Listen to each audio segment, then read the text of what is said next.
What's up, Canuck fans? Welcome to the Line Change, a Vancouver Canucks podcast, a proud presentation of DraftKings Sportsbook, as well as a proud member of the Hockey Podcast Network. Be sure to check out the network for your favorite podcast covering your favorite team at thehockeypodcastnetwork.com, the home of hockey podcasts, every team, everywhere. Now, here we are, our first official live game stream. I'm testing this out, seeing if it works, and seeing if I enjoy it. And if I do, maybe we'll do more of these.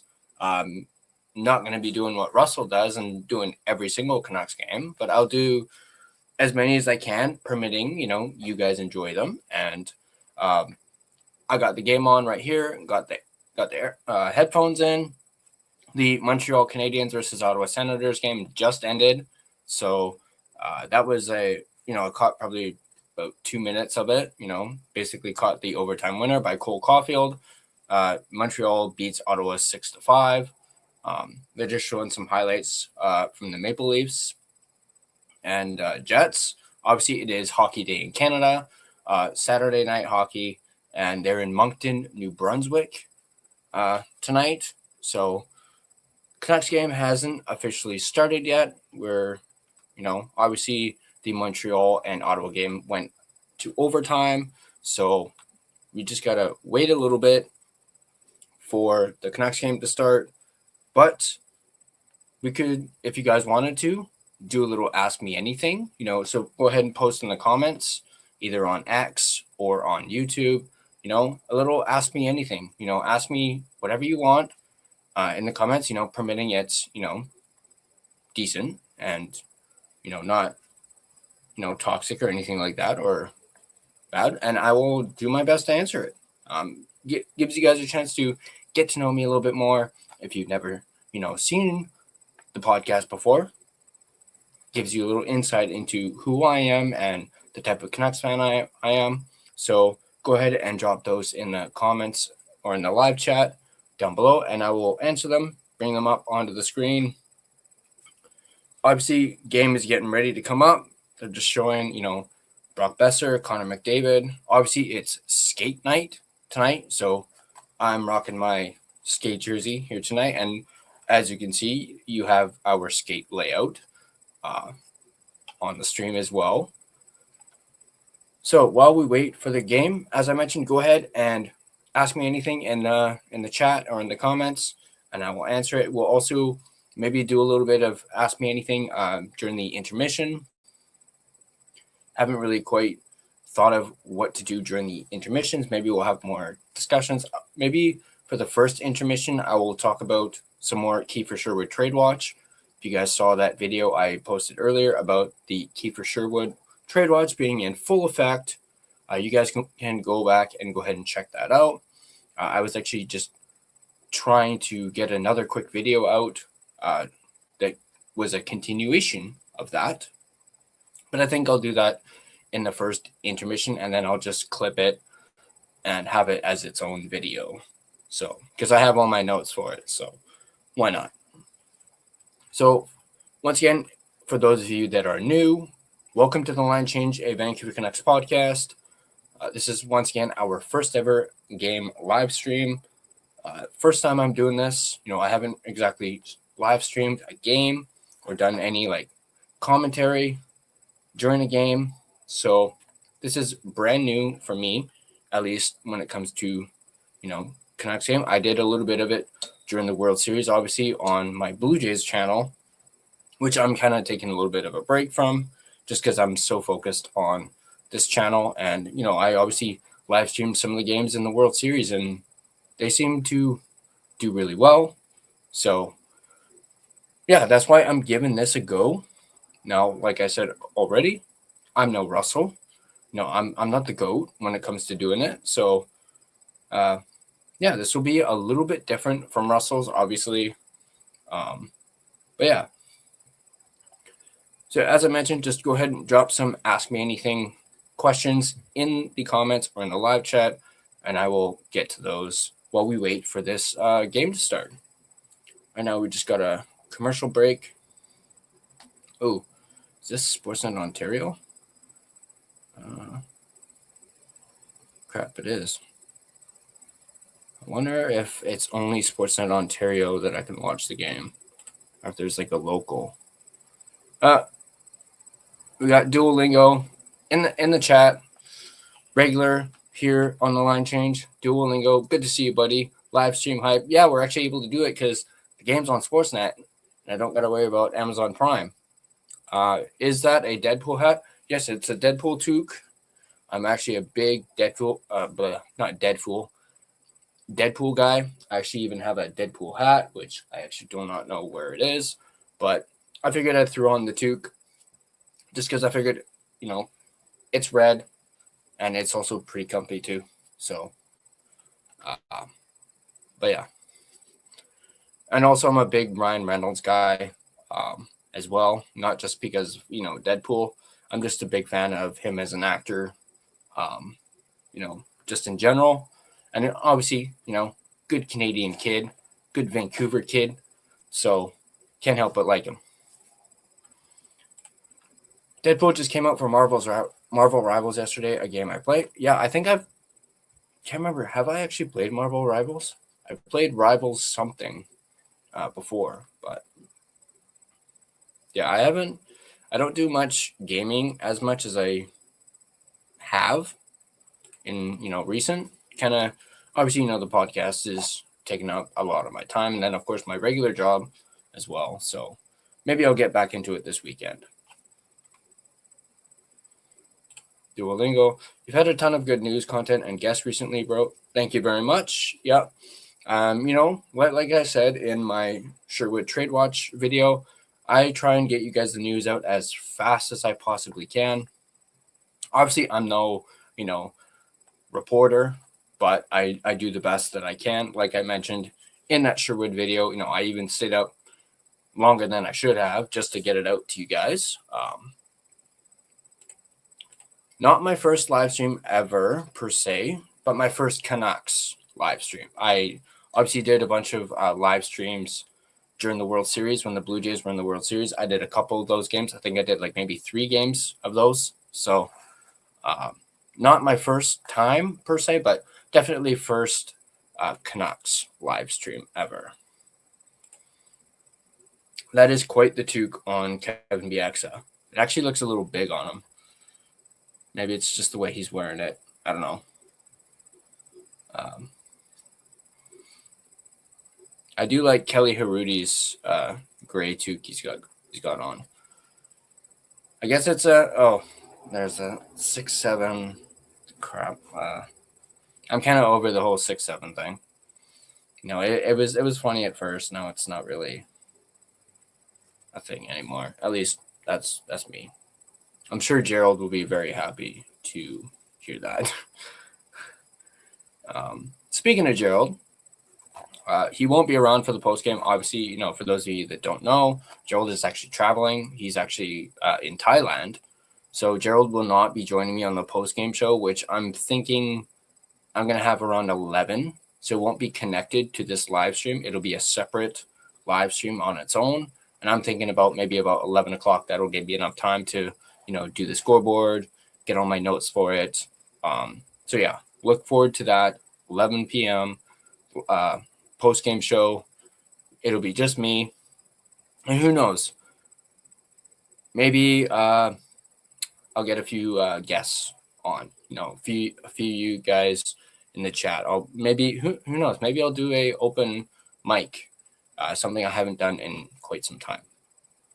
So, Duolingo, I got you on the monitor while the game on the big screen. Kudos for doing this. Yeah, I really wanted to try this out, see if I like it. And yeah, that way you guys can also see my, in-game reaction, which you guys have not seen. You have not seen me like react to the game. And you guys can get a little bit of my commentary as well. Like I said, I'm not as good as Russell is.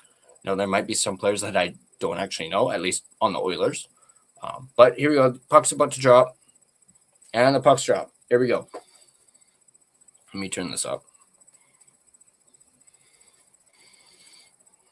There we go. Canucks have the puck. Oh, missed it. Who is that? Oh, that's Is that Ogren? Yeah. All right. Up come the Oilers. Canucks are able to get it back. Just gave it away. Gosh, can't be doing that. All right, Oilers have it again. Moving up. There's Kapanen moving up, coming in. Shot. Dolopilo in net for the Canucks. Oh, shot wide. Yeah. Oilers are really pushing here at the start of this game. Here's Myers with the puck. Passes it up. Turnover. Come on.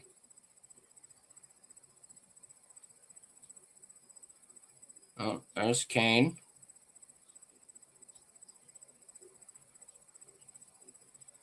Okay, I don't know who number 22 is for the Oilers. What? Oh. Canucks are able to get it out. Okay.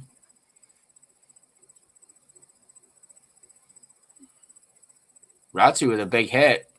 You'd love to see it. All right, here come the Oilers. Pass off. Brazovic. Saved by Tolo. Oh. Jeez, that was scary.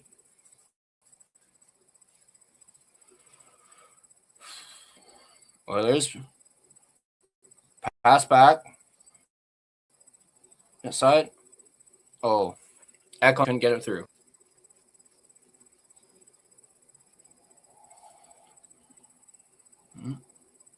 Is that Echo? There's Myers. Myers with the puck. Off to Mancini. There's our... Oh, nice little move by Baines, but ended up, not looking good.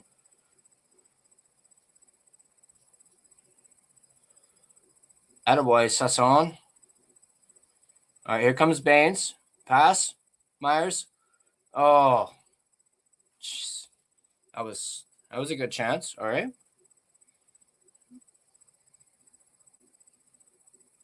All right, Oilers pass up. Yeah, Mark with the puck. No. Yeah, Mark. Oh. Petey, what are you doing? Keep your stick down. All right, here comes Petey. Pass off to Besser. To the blue line. Liam Ogren, shot. Pedersen shoots, save. Besser shot, save. Oh, Jari's in net. Okay. Back out to center. Here's Marcus Pedersen. Passes it off. Up to Ogren. Went to nobody. And then dumped into the Edmonton zone. Oh, wow. No whistles in 4 minutes. Wow. No. What? Well, okay. Here comes Mancini. Camp moves up. Camp to the blue line. Back into the zone. There's DeBrusque with... Man, the Canucks are losing the puck so easily so far in this game. There's Violander. Kane trying to get the puck out. Comes Camp.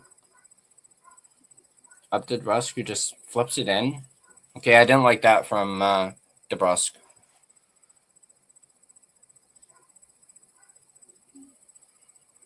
Hronek. We're on the boards. Oh, finally a whistle. Finally a whistle.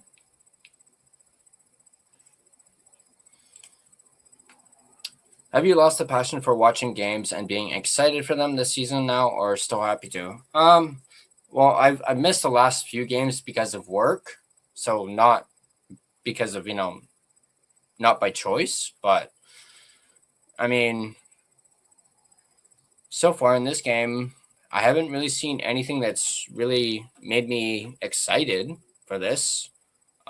So yeah, I would say that my passion is still there.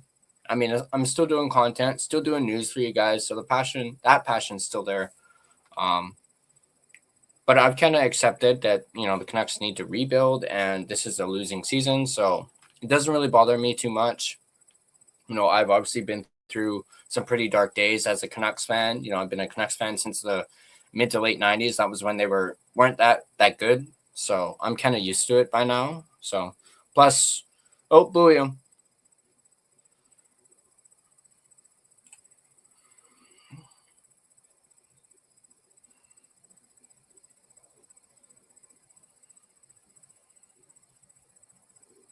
Oh, Myers bobbles the puck.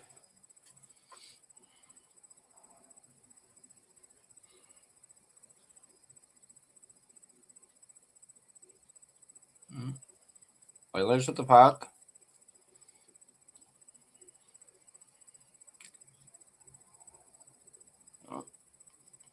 No.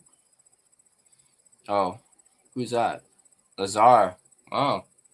Oh, whistle. There's a whistle, and we're taking a break. Hey, Bobby. Oh. O'Connor, that would have been a nice chance. Just tipped it into the corner. All right, we're in our first commercial break of the game. So once again, you guys can go ahead, ask me anything in the chat during the commercials. I think we'll do a second Ask Me Anything in the second intermission. I think the first intermission I will talk about more potential targets for the Canucks if they were to trade Sherwood to the Sharks, as we got some new names that have been brought up that the Canucks could potentially acquire if they were to trade Sherwood to the San Jose Sharks.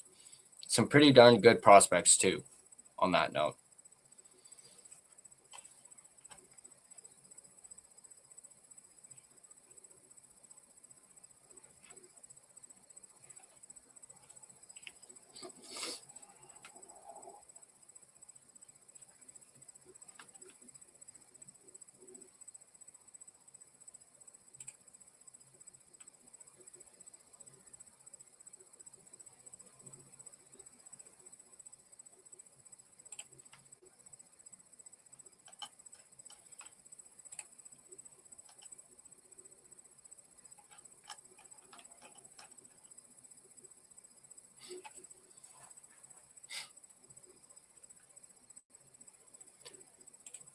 Oh, I know.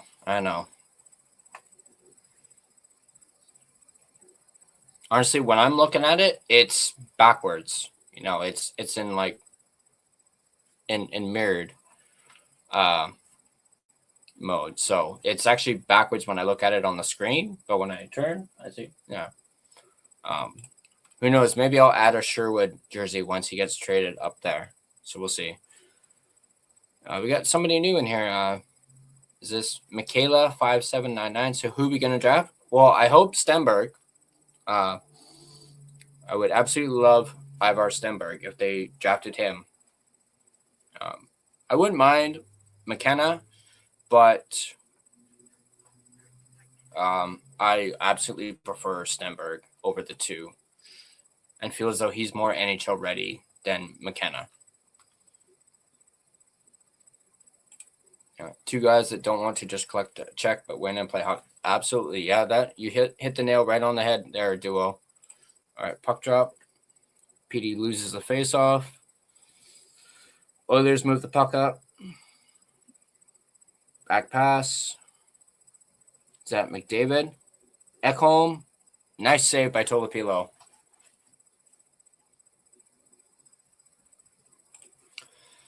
Yeah, I'm a little scared myself, but I'm going to wait until the actual lottery, which is, believe it or not, while the draft happens in June, the lottery happens in the spring. So it happens in I believe around April, like I think in April, or it might be after the playoffs are over. So, but it's definitely before the draft for sure. Yeah, don't remind me about Yakupov. I remember him.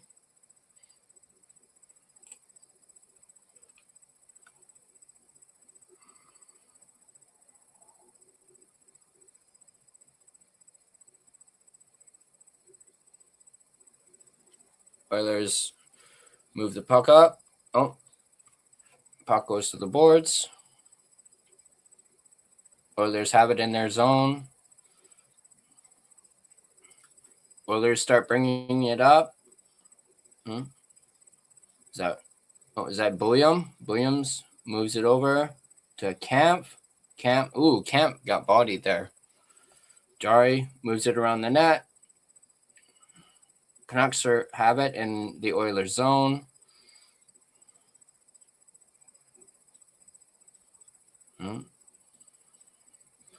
DeBrusque with it. Moves it back around behind the net to Kane. Okay, I don't know what the hell Kane was doing there.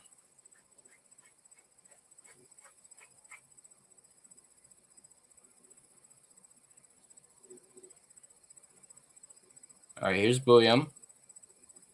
Up to Ratu. Who dumps it around. Mancini with it. Down to Garland. Mancini. Oh, no. It's all right.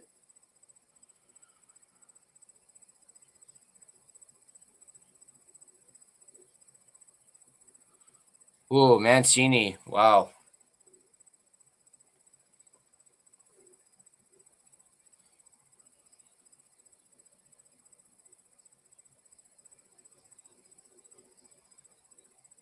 Nice play by Mancini there. Able to get the stick underneath his.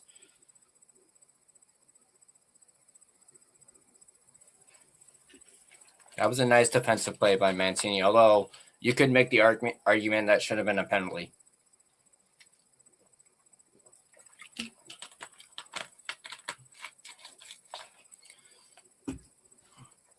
Four shots on goal for both sides so far early on in this first period. Oh, here's Bouchard. Pass to McDavid, back to Bouchard. Puts one to the crease. Toplilo's got it. Attaboy, Tolo.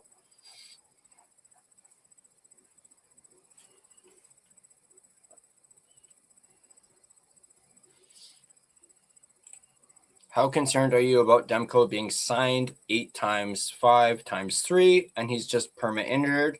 I'm pretty concerned. I'm starting to not like that contract. Despite being happy about him re-signing in the summer, I'm starting not to like it very much. As much as I love Demko.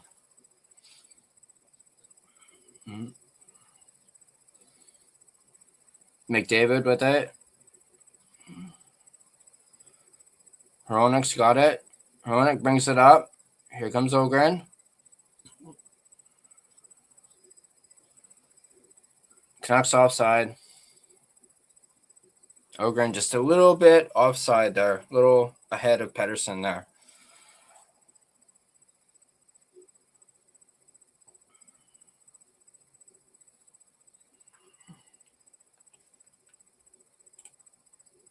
Michaela picked the Canadian being a Swedish retirement team hasn't worked out well for the Canucks. Yeah, I mean, I would obviously prefer Stenberg, but hey, if they picked McKenna, I would be okay with that. You know. Oh, Myers with it. Back. Moves it up to Baines. Myers dumps it down.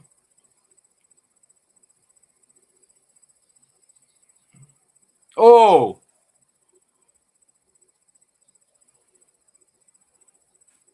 Puck dumped in.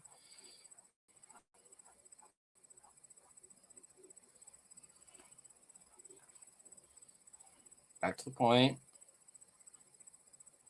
Oilers dump it in. Here comes Carlson. Dumps it down the. Darnell. Sarah's better. That was I don't know if he's watching, but that's for Alfred right there. My good buddy Alfred.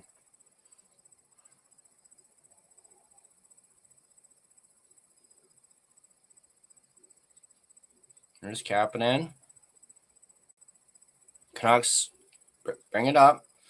Here comes Kane, dumps it down. Ooh. Camp gets knocked down. Kane comes in. Back to Violander. He dumps. Yeah. Oilers changing.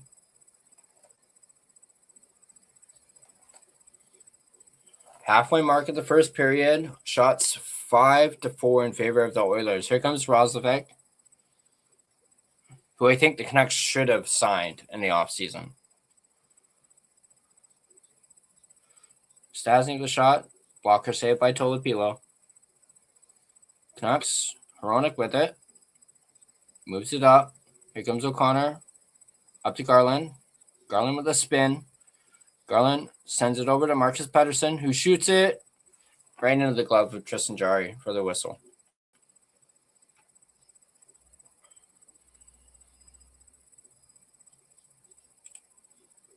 I'm so tired of this Swedish old boys club. Yeah. So soft, no heart, no club loyalty. Who's the best Swede in the league? Nylander. He was born in Canada. I don't know.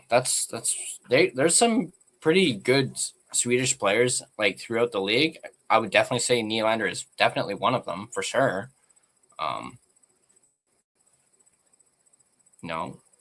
You got Erik Karlsson as well. I know he hasn't really been the same player he was a couple of years ago, but you got Karlsson. Obviously back in the day you had like guys like Forsberg. Duolingo, keep up the news and guest bro. They have been awesome. Yeah, thank you, Duo. I will definitely try. I have made some calls and put out some feelers for future guests, so I'm hoping to keep them coming. Philip Forsberg, yeah, he's another one. Speaking of Forsberg, yeah. Speaking of Elfren, here he is.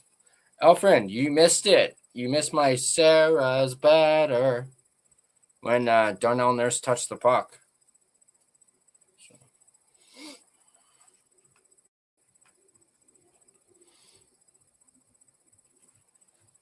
Middle of a commercial break right now. So yeah, go ahead, keep doing asking me anything, whether it's hockey related or about me. Go right ahead. Alpha Sarah's better. Puck these Oilers.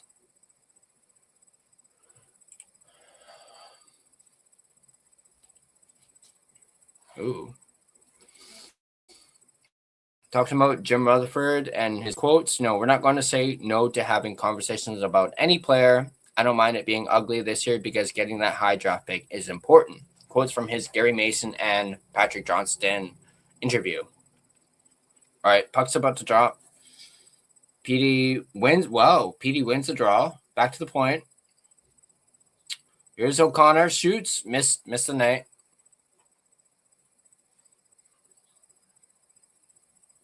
O'Connor falls down.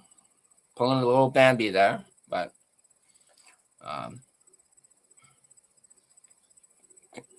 keep it in. Bouillon. Back to the point. No, that was Bouillon. Who's sure. Nice chance by Bouillon with that shot.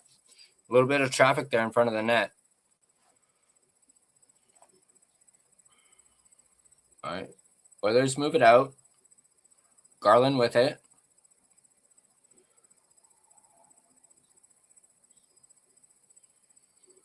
Myers up to Elias Pettersson, the forward. Dumps it in. Bouchard with it. Gets checked by Ogren. Man. Ogren with a shot. Saved by Jarry.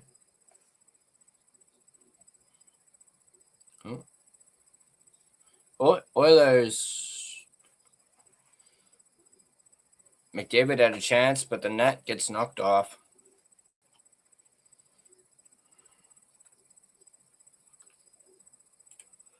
Michael Payne got giraffed.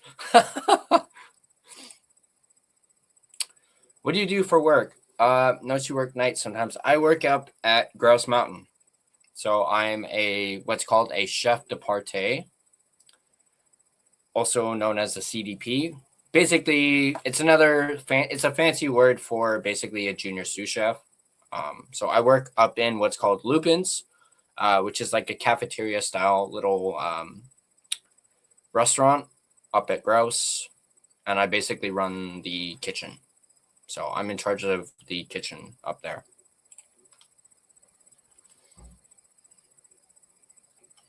All right. Bouchard getting pressured by Ogren again. All right, Bouchard moves it up over the Vancouver line. Back. McDavid. Elias Patterson bringing it up. Ahead to Ogren. Oh.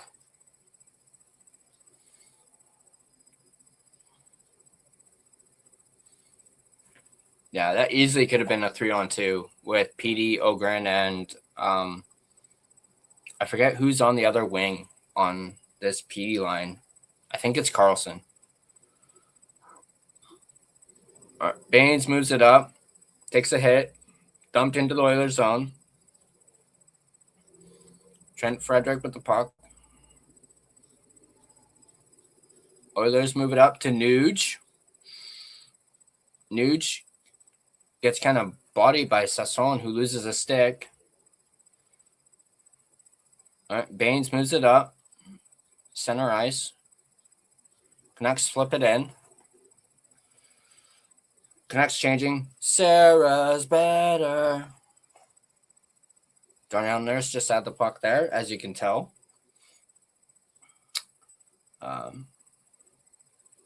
Here comes Kane. You just walked into that Oiler. Like, Kane, Jesus, man. Kane, DeBrusque.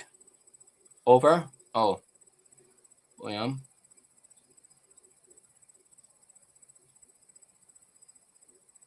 William with the puck. Canucks dump it in. It was Ratu. Woman up to Yanmark. Back to Woman. Was that Petey who just fell?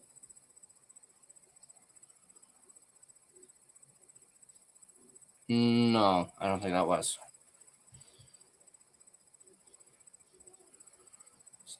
Oilers in. Oh.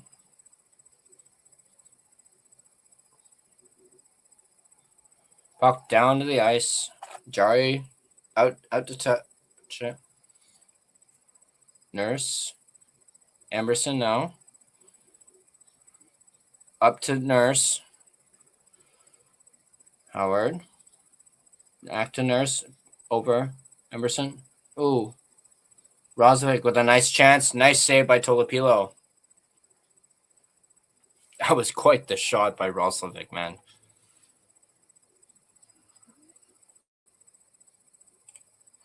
As a Canucks fan, I do not like the Oilers either. Yeah, no. Yeah, if we're going to at least win at least a game, I would absolutely love it to be against the Oilers. Sorry, Oilers fans, but, fuck these Oilers. And Ogie was a steal from the Hughes trade. Yeah, I'm really loving Ogren. I wasn't too sure about him when the trade. I was more big on Bouillon and obviously Rossi, but Ogren has really grown on me. And hey, I wouldn't mind an Ogren jersey at this point either. Go Team Tank. Just keep tanking. Just keep tanking. What do? We tank. Z Bouillon is already our best player. Yeah, he's made some mistakes, which any young player is going to do, but those, it's like what Rick Dollywall said in our interview, which, by the way, if you guys have not seen that, go ahead and check that out. He pretty much said, these young guys, these young defensemen are making mistakes, but they're going to learn from these mistakes. And the payoff is going to be good. These guys are going to be really good, in over the next few years for sure. Tilapia, nice save. Yeah, that was a nice save. But that interview with Ollie was awesome. Great work. Thank you very much, Alfred. Yeah, go ahead. If you guys haven't checked that out, go ahead and check it out. It's up on the channel. I actually just recently put up some clips, so you guys can check those out as well.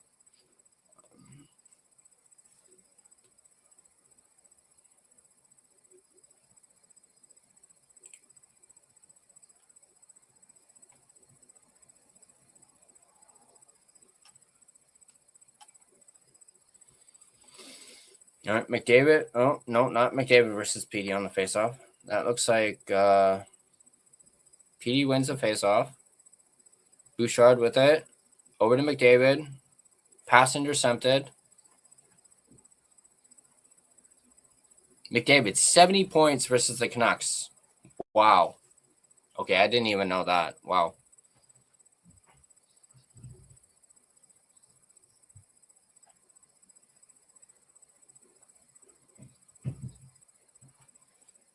Shot on goal. Ogren. Saved by Jari. Nice chance for Ogren's getting some good looks here tonight. Oilers shoots.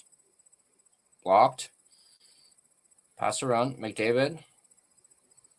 For Podkolzin. Ekholm. Cross. Bouchard.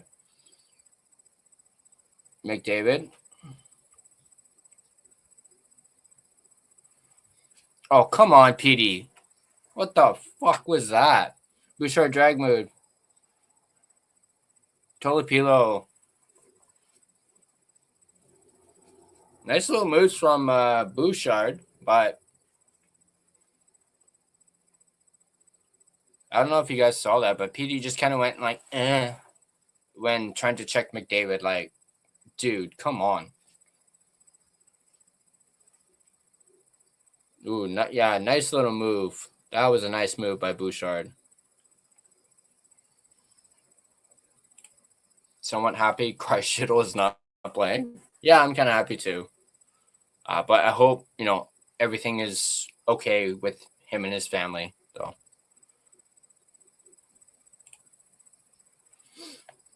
All right, Oilers with it in their zone. Pass to, who is that? 22. Oilers. Frederick. Missed the net. Tapping in.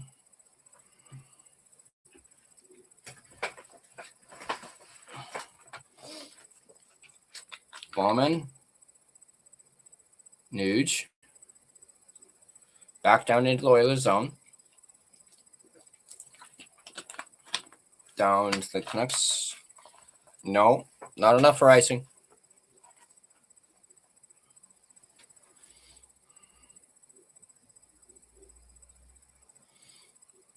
Well, Oilers with it.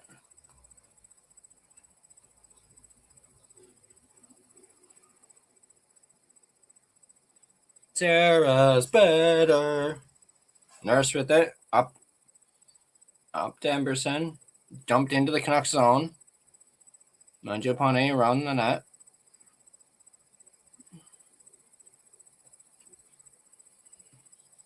Sasson. Mancini. Off the boards. And yeah, that's going to be icing.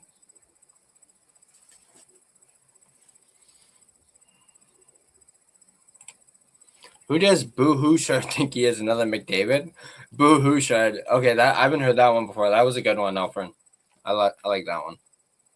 Boo Hoo. Okay, I'm gonna call him that from now on. Boo Houchard. I see you, honey. That's my wife. If you guys don't know, right there. That I'm poking her. Yeah. He's this Alfred that has this guy. Yep, that's Alfred.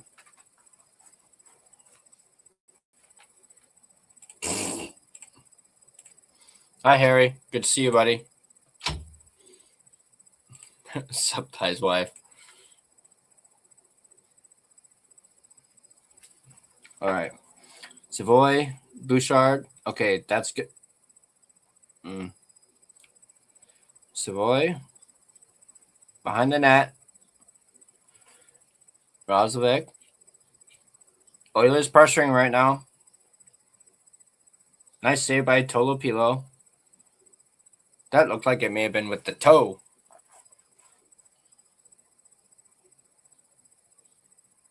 Puck exits the zone. Bouchard. Bouchard. Rozovic missed the net. And how did Rozovic miss on that one?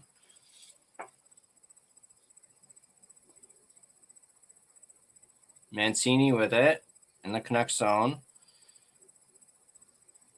Mancini passes it up down into the Oilers zone.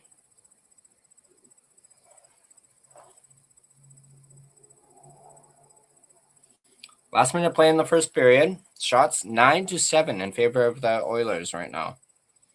McDavid with it. Cross. Pass to the middle. McDavid. Down. Podkolzin in there. There's Besser. Ooh. Night. Okay, that would have been a nice feed. That would have been a nice feed, man. McDavid. Takes it up with speed. Man. Stasny with it. Over. Nurse. Sarah. Podkolzin. McDavid. Ooh, nice move. Podkolzin off the net.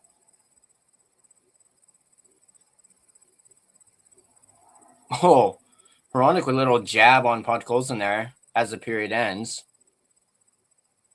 And the first period's going to end with no score. I don't know how Rozovic missed that shot. He had a great chance there. Overall, I think pretty decent period for the Canucks. I mean, kind of started off a little sloppy, but I feel as though it kind of got better as how do you miss that? Podkolzin with a nice Podkolzin with a nice chance there.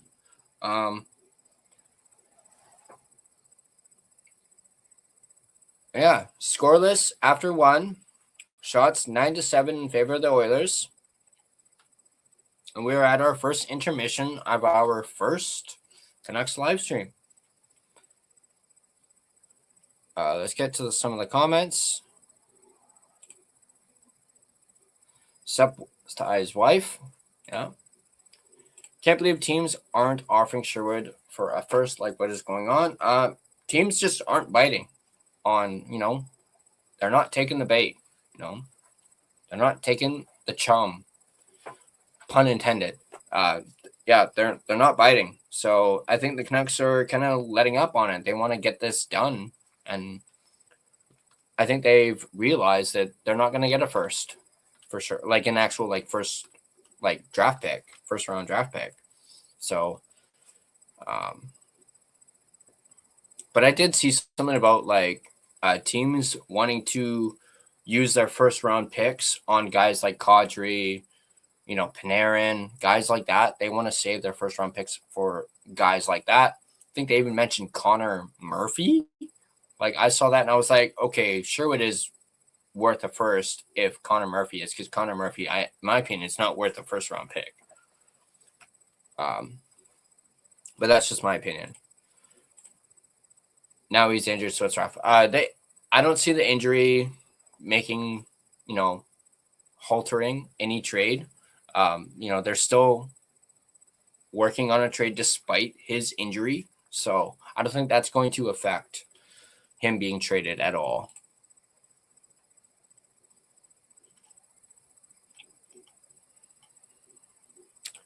Harry, I'm watching the game too.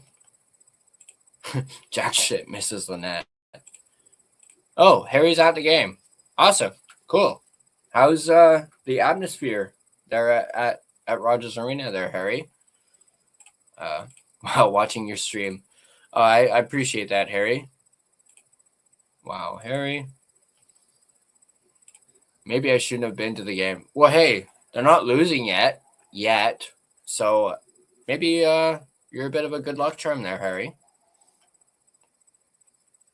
Offense so far this game has not gotten out of hand just yet. Yeah. Sherwood to the Sharks. Yeah, that's what I'm hearing. It's not, there's obviously going to be other teams involved, but I'm hearing Rick Dollywall is basically saying keep an eye out for the San Jose Sharks in particular. So they could be a potential landing spot for Sherwood, as they could use a guy like him on their wing. So for Misa and a second overall pick, yeah, no, they're not getting Misa. No, you're not getting a high-end prospect for Sherwood. Actually, in my Sherwood Trade Watch video, I talked about one particular prospect that the Sharks have, Philip Bystad, and he's actually somebody who I'm really interested in. There are some other prospects that the Sharks have that the Canucks could target, which I am going to get into in the second intermission. So stay tuned for that. Urban, what's up? Intermission, open house? Maybe. We'll see. I might actually save open mic or something for the post-game show, which will be later tonight.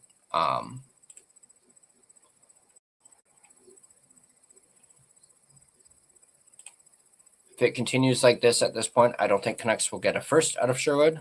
No, not a first-round pick, but maybe they get a prospect who was a first-round pick. So maybe, technically they can get, that's how they get their, first-round pick. So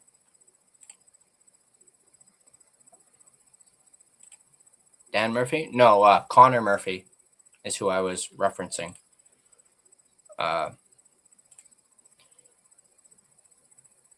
We'll see. Again, I'm leaning more towards post-game just because there's not a big window for the second intermission, and I do want to get to that Sherwood stuff. So, Harry, they do win when I attend.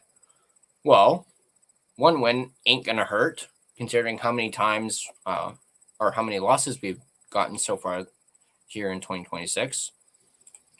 The Canucks target Panarin. How much would they give up? A lot for Panarin. But, I don't think they're going to get Panarin. Maybe off-season. Even that is, far-fetched. But the only way they'd get him is probably in free agency or something like that. And he is a pending UFA. So,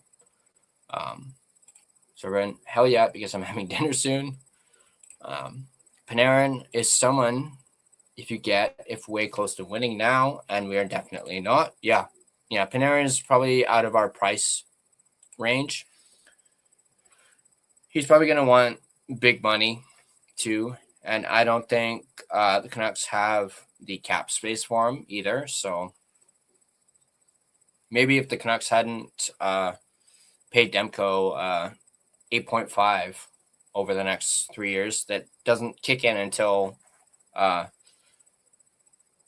believe in June or July 1st, I think, is when that deal officially kicks in. Has Quinn Hughes been re-signed yet? If not, could we see the Canucks getting him back? No, he hasn't signed an extension with the Wild yet. And actually, it seems like that conversation has kind of quieted down a bit. We might not actually hear anything until the offseason. Because remember, he can't actually sign an extension until July 1st. Or like around July. So... and no, I don't see the Canucks getting him back. I think it's another like Bo Horvat situation. He doesn't want to come back. Do you need to get Urban on as a guest tonight? Yeah, definitely. No. I mean, I got to keep the guests rolling. So, and Irvin definitely counts for that.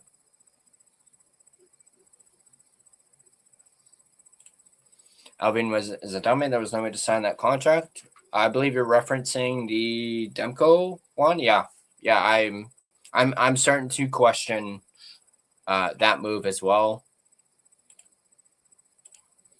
Yeah, because I was on uncensored last night. My audio sucked big time. Hey, but that was still cool, man. That was still cool. You hopping on, like, what was that in the middle of your stick and puck game, like in an intermission or something like that? I've seen Philip Dano return back to his team he played for, so who knows? Players do return to the former team. Yeah, you're very right, but I don't really see Quinn coming back, especially considering how he left. So, but never say never. A lot of people say so. Yes, it was just for fun. A pickup game. Oh, cool.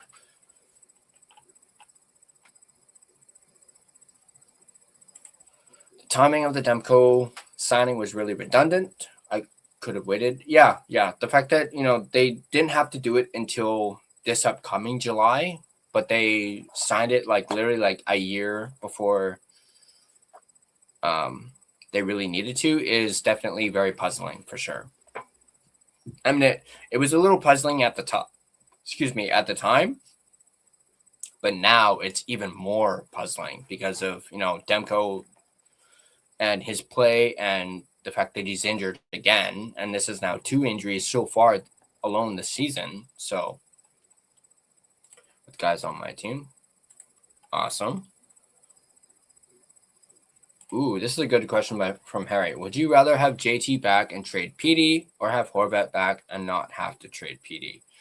That's a good question. I did ask Rick Dollywall this question. I basically asked him, if the Canucks had traded Miller instead of Horvat, do you think this team would be in a better place, today? And he said yes. Obviously, the Miller Pedersen stuff wouldn't have happened. We don't know if Pedersen would have, had that bad season, or kind of not been a 100 point player. We don't know for sure. But obviously that whole JT and PD stuff took a toll on him and affected him mentally. So he didn't perform like he was supposed to. So yeah, he said, if they'd kept Horvat over Miller, he does think this team would be better today if they had done that. Obviously, me being, a Miller fan, it's a little hard for me to answer that. Obviously, I love JT, but that's only because of my personal connection with JT.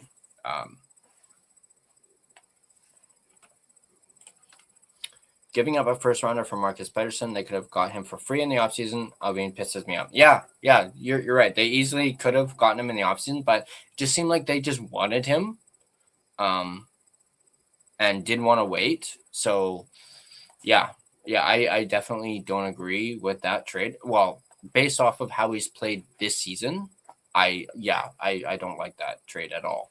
Even though we got Drew O'Connor, and Drew O'Connor's played better recently, and he's not as much of a whipping boy. Not my whipping boy, but Gerald's whipping boy. He's played better for sure. But still, I much prefer keeping that first round pick.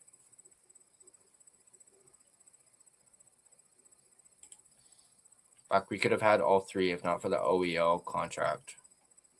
Yeah, exactly. If we did not have to pay OEL and have to buy him out, we could have afforded to keep Miller and Horvat. We could have had both of them, or re-signed both of them for sure. OEL buyout is just a complete disaster, worse than Luongo retiring. Yeah, and we're still paying for it too. We wouldn't have the whole JT PD Hughes thing if we didn't get him in the first place. We'd still have Bo, Besser, Hughes, Demmer, and PD as our core. True. Very, very true.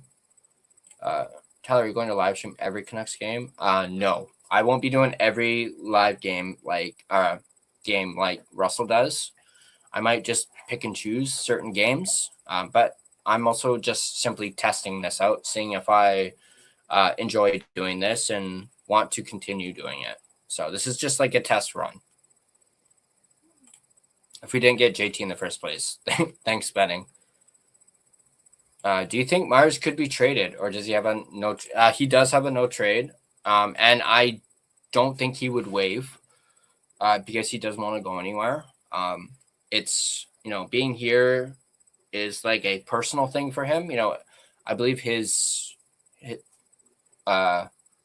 child has some sort of condition, if I'm not mistaken. And it's, they prefer the healthcare. They got like really good healthcare or something like that. And I do not see Myers waiving to go to another team. And also, Rick Dollywall basically said he doesn't see Myers moving at all. So, and they seem keen on keeping Myers, at least maybe until he retires. O'Connor is fine, but he is easily replaceable. Yes, I agree, 100%. Our sheep should get traded. He's terrible. Yeah. We could probably get someone better than Baines, or heck, have Baines in the AHL.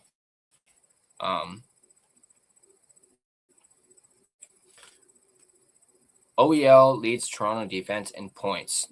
What the fuck? Yeah, I saw that. I think people at one point were saying, since OEL is still getting paid by us, he was the highest producing player on our payroll. And he's not even on our team, which is crazy. I think that's changed since then. So, but at the time, he was like our highest point producer on our payroll, and he wasn't even on our team, which is crazy. Myers till he retires. Yeah, I see Myers retiring as a Canuck for sure. I feel as though the Canucks should get Jet Wu a chance to play. Yeah, I agree. I think he's paid his dues in the AHL. Obviously, he's not been healthy this season, so that may have been a bit of a factor. But I would absolutely love to see Jet Wu make the big club for sure. But also, they're pretty stacked on defense, so there might not be a pathway for Jet Wu, at least at the moment. And now, if it says what can Jet Wu offer, not much. At least not much that the Canucks don't already have. For sure. He does have size. Yes, he does. I mean, honestly, I wouldn't mind them just, giving him a chance to see how he is. But I guess we will see. OEL has more points than anyone on the Canucks. I'm not sure. I don't actually know how many points does OEL have.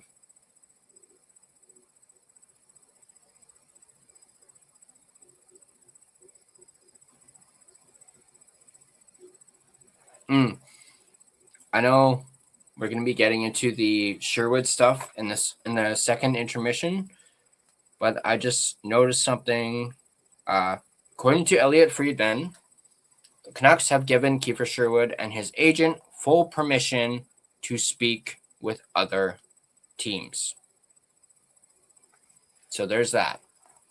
Sherwood's agent has been given permission to talk to other teams. So we could see a trade within the next week. So there's that. Right. I was looking up OEL's stats. And Larson.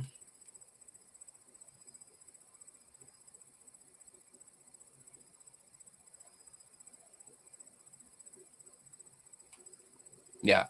Ekman Larson has 31 points. So yeah, he's that. Yeah. I don't think a Canuck has more than 30 points. 8 goals, 23 assists. Damn. he's really excelling in Toronto. Well, both Toronto and Florida. He's excelled since he left here. Dinner time, see you post game. All right, Urban, I'll see you at the post game, buddy. Neil Zaman as well. Yeah, I could see them possibly giving him a shot, but maybe later on in the season. Once they're officially and mathematically eliminated. 31 points. He has speed. Yeah. Did anyone expect the trade for the Canucks yesterday? Yes, I expected that Sherwood trade to go down yesterday, which I'll admit I'm kind of glad it didn't, but only because I would have been at work and wouldn't have been able to do a reaction, video right away. So I'm kind of glad it didn't happen before the Olympic break. Yeah, like I said, I think within the next week it'll happen. At least by the Olympic break, it'll happen. So yeah, second period is about to start. They were just talking about Brock Besser finally ending that goal drought, which I'm very happy for him about, but he still needs to step it up and be better.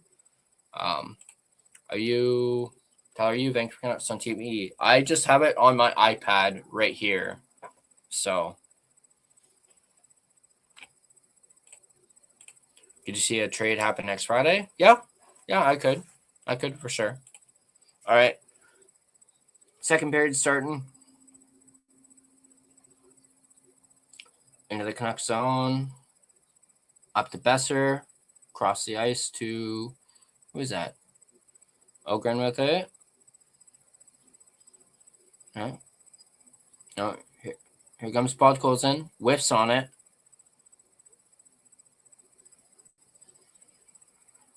Nice play by Besser.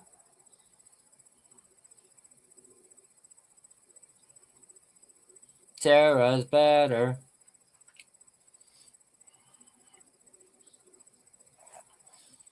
Sarah's better. Nurse up the middle. Into the Canucks zone.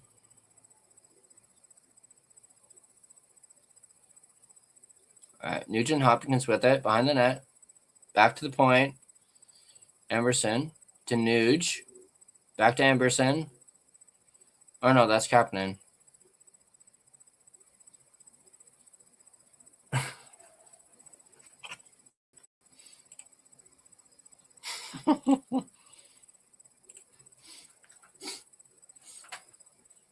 Ooh. Emberson gave him a little shot afterwards, too.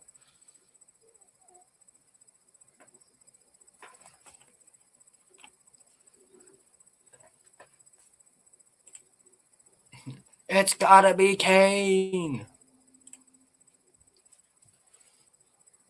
All right, Oilers with it. Down the boards. Svoy. Ratu.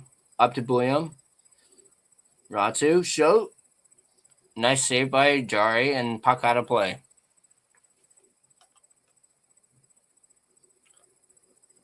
Gotta say, obviously I don't regularly watch the Oilers. But I'll admit, it's odd seeing Jari with the Oilers. Ooh.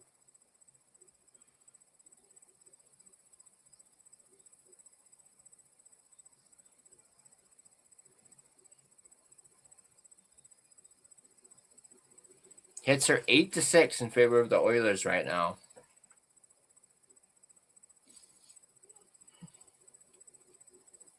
Garland centered. There's Vilander with it. Shot. Didn't get through. Garland with it. Throws one to the corner. Mancini not able to get to it.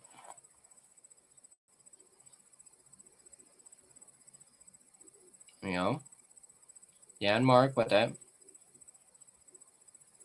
Mangiapane not on the Oilers bench, so Mangiapane. Vilander with a shot, saved by Jari. Ekholm chips it out. Punk sent ahead. Rozovic, nice move. Score. Oilers.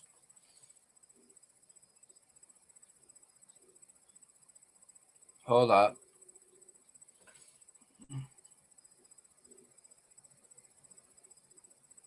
Wait, I want to see a replay of that.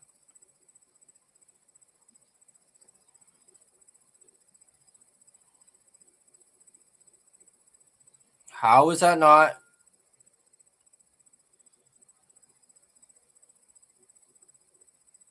They're they're gonna have to look at the contact. That should be goaltender interference because he makes contact with Tolopilo.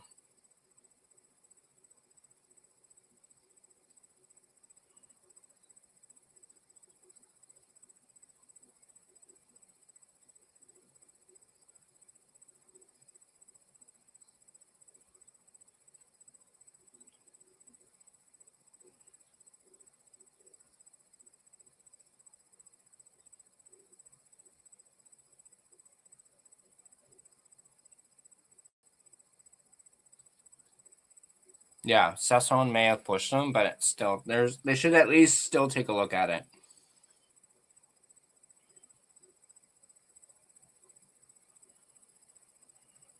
Okay, he doesn't really stop.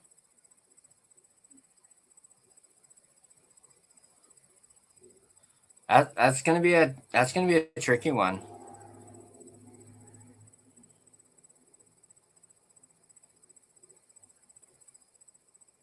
No, I don't think.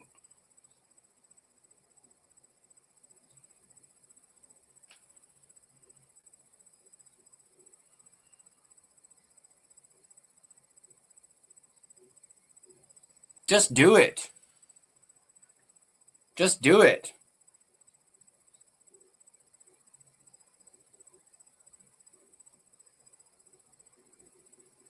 Okay, yeah, they're challenging it. Honestly, just do it.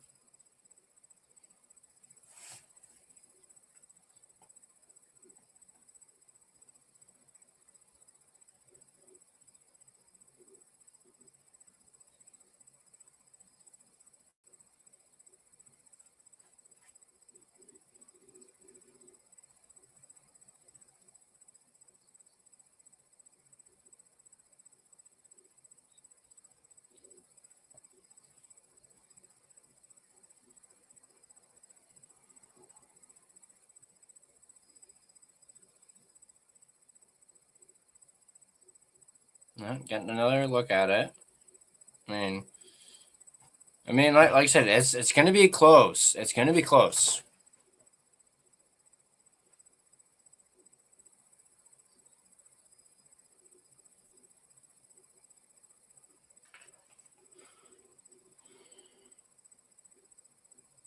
Hi, Shannon. Good to see you.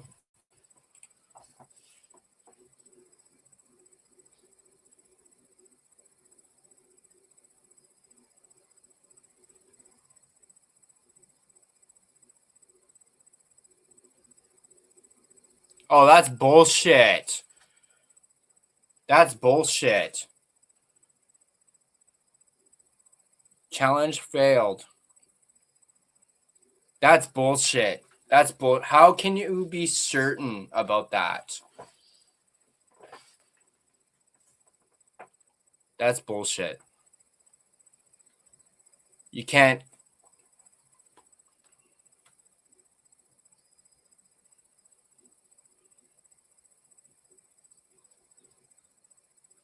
So Oilers go up on the power play and they're up 1-0. And the Oilers power play is, man.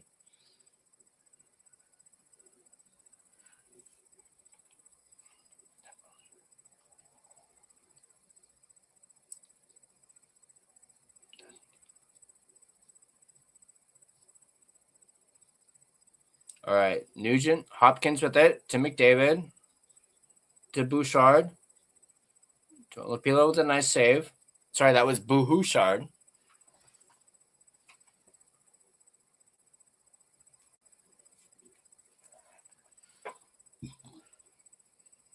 Bouchard. to Nuge. Down to McDavid. Back to Bouchard.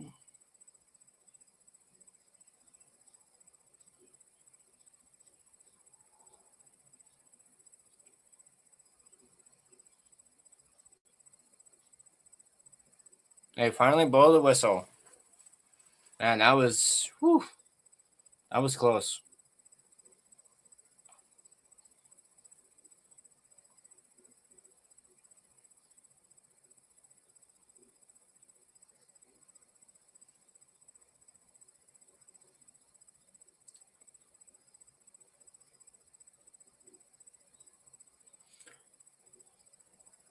Good thing for them legs of Tolopilo, man.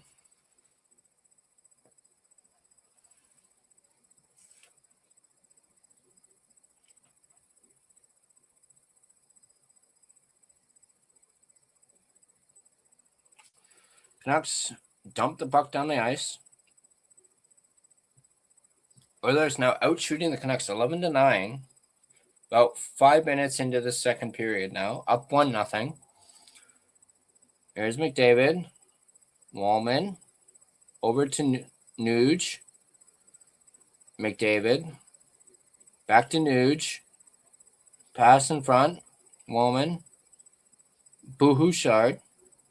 Wallman. Back to Bouchard. To McDavid. To Nuge. Oilers doing a nice job of cycling the puck here.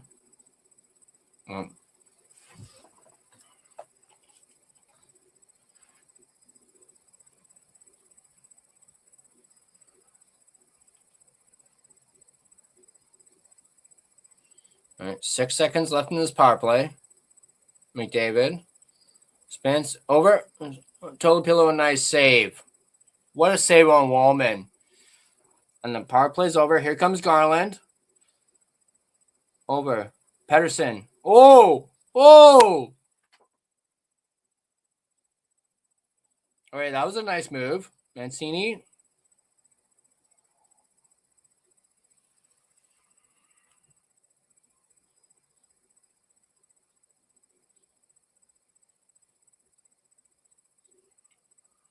Garland with the puck. Moved up to Pedersen. Is that Kane? Garland. Penalty on Garland?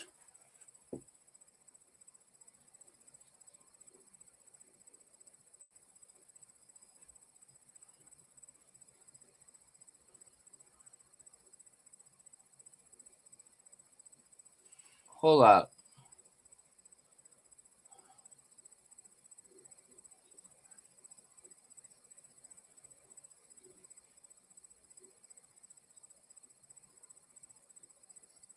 Oh. Oh, yeah. Okay.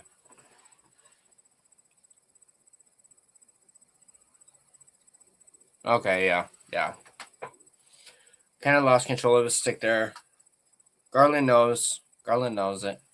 So the Oilers going back out on the power play after the Canucks were able to kill off that first power play by the Oilers. Got Kampf about to take the faceoff against McDavid. Kampf wins the draw. McDavid with it. Wallman. Back to Bouchard. To McDavid. Oh, McDavid whiffed. That was a terrible shot. Back to Bouchard. To McDavid. Down. Nuge. Around the net. Bouchard with the boohoo bomb. Saved by Tolopilo. You like that one, Elf? A boohoo bomb. What was that? Holy man. Oh.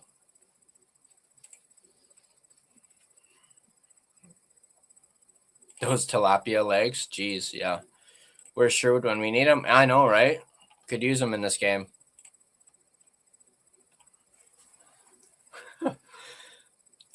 The boohoo bomb. Love it. Yeah.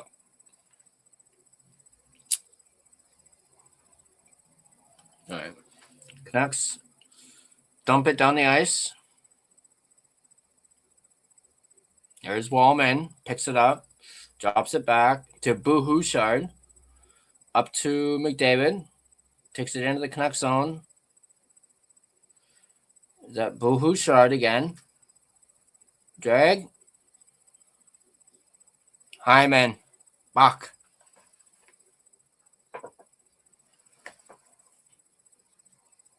Two nothing Oilers.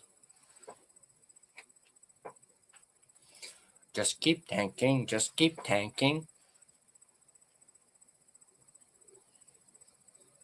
You know what? I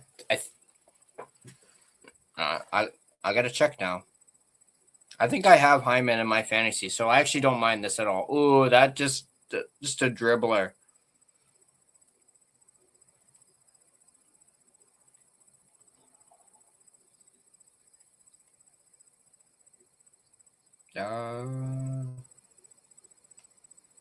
Okay, this one I do not have Hyman.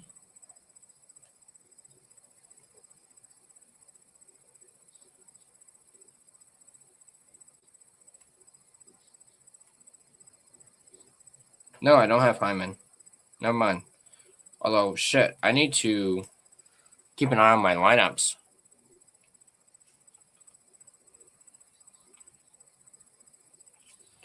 So 2-0 Oilers, 12 minutes, 40 seconds left in the second period. There's Sarah's better. All right, Myers with it. Kane. Ogren. Gave it away to Podkolzin. 2-on-1 for the Oilers. Podkolzin shoots. Good save by Tolopilo.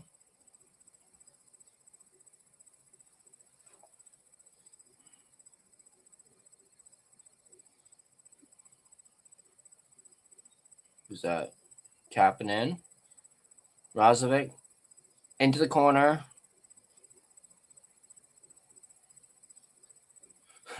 Referee, 2 minutes for interference.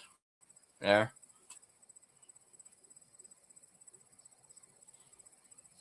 Myers passes it up. Sasson. Baines. Carlson. Sasson. Oh, Baines. Baines whiffed on it, I think.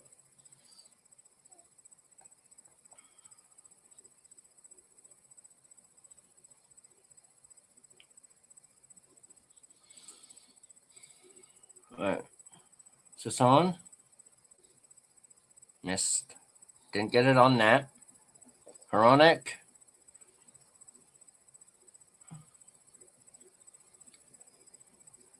Is that Mancini playing with Hronek? Yeah. All right. O'Connor tried to get in. Ratu. Garland with it. Ooh!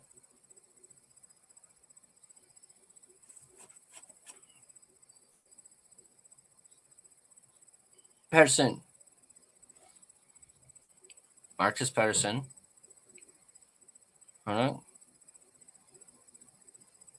Garland in front of the net. Jari moves it away. Garland with it. Spinning around. On O'Connor. What a chance.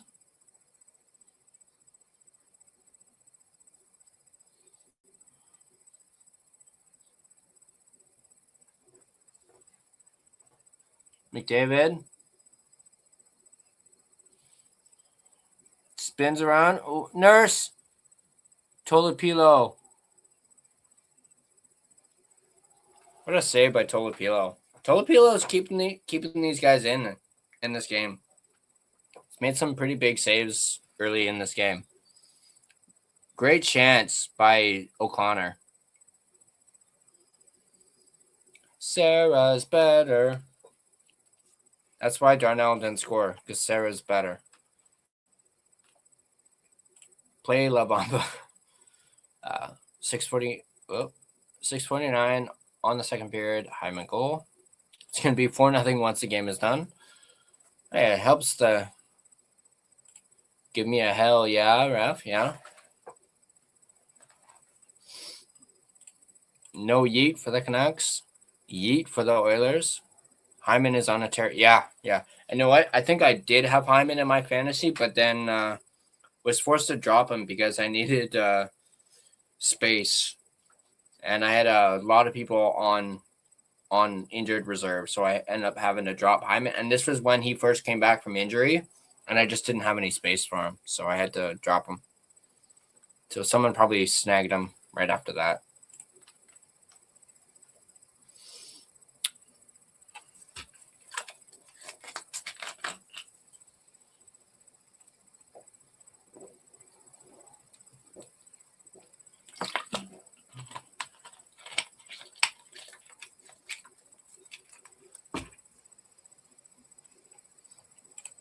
Is Chris Jericho coming back at the Rumble? I mean, maybe. I haven't really paid too much attention to that. But there could be a possibility. I know, I believe his contract has expired with AEW, so he's technically a free agent. And I believe WWE wants one last run with him. So potentially, I know he wants to be involved in WrestleMania in Vegas. So potentially, for sure.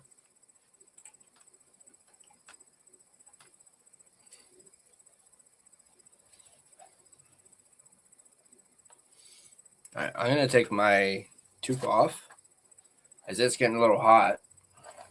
So take that off.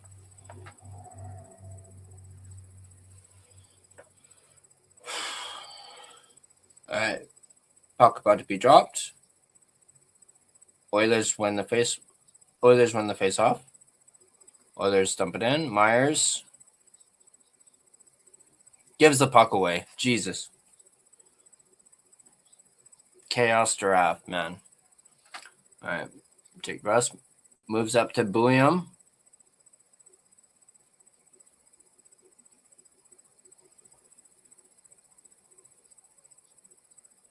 Camp with it.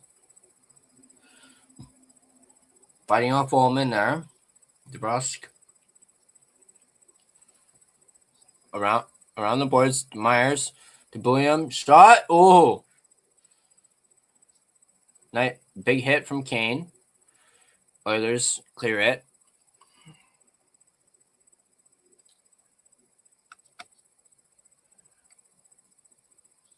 Myers with it.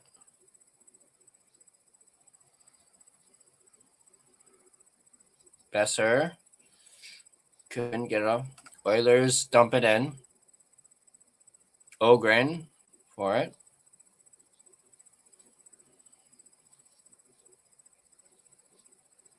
Nurse to Amberson.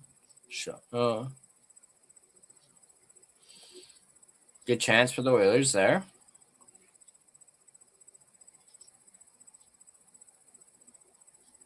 Besser with it. Dumps it down.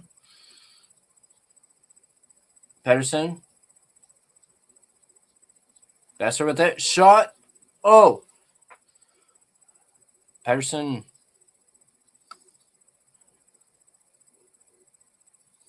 Man, imagine if Pedersen had got his stick on that. Happened it. Scores. 3-0. Buck.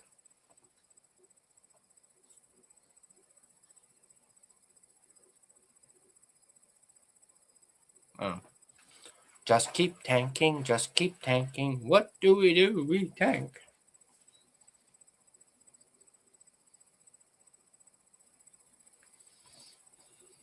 Oh, Pedersen just missed it.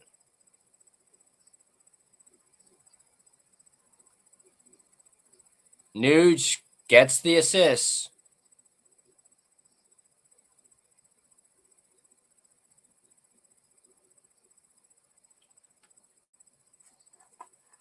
Goalpost in. Did you attend elimination? You mean Survivor Series? Sorry. If it's Survivor Series, yes, I was at Survivor Series when they were here last year. Well, I guess technically 2024. November 2024. I was at Survivor Series, yeah. All right, 3-0 Oilers. Out shooting the Canucks 22-12. 7 minutes or a little over 7 minutes left in the second period. Oilers with it.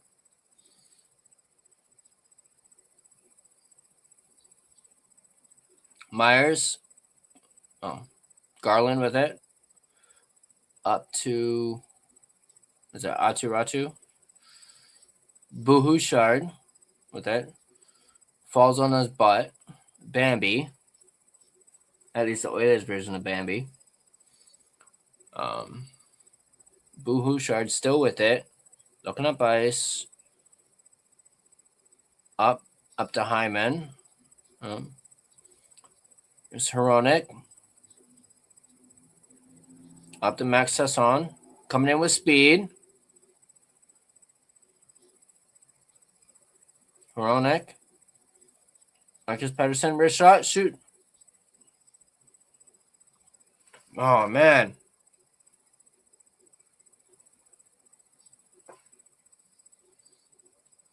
Hronek with some nice work on McDavid there. Checking him.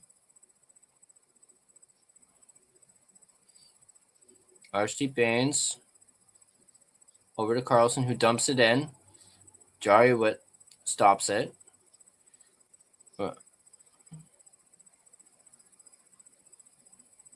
Podkolzin. Up to McDavid. Back to Podkolzin.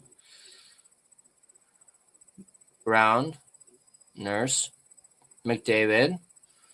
Drop pass. Wallman. Shot. Missed the net. Hronek. Belander. No. Camp. Up to Kane. Belander. DeBrusque. Camp. Cini. Nice chance. Behind the net. Kane.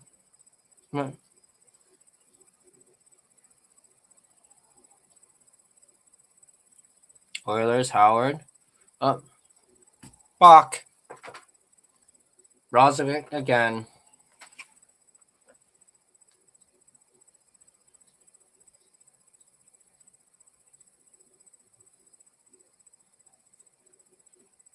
Honestly, I got the notification on my phone before that goal went in. So as soon as I saw my phone light up, I was like, "Uh-oh, here we go."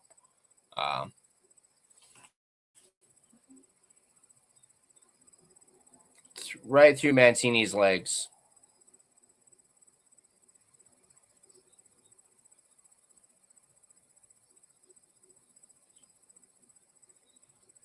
Yeah, Tolopilo didn't stand a chance on that.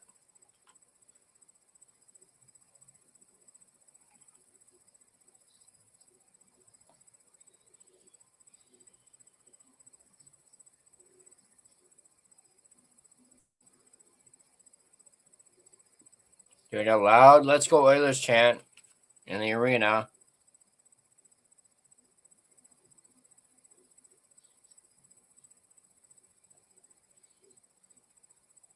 Nuge, the puck, protecting the puck, turning, in front.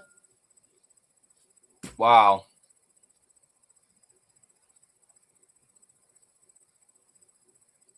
Jesus, man. What the fuck was that? Lots of Oilers fans at Rogers Arena. Wow.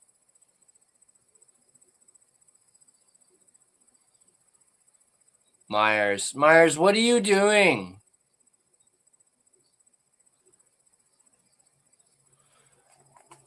Myers is just fucking standing there.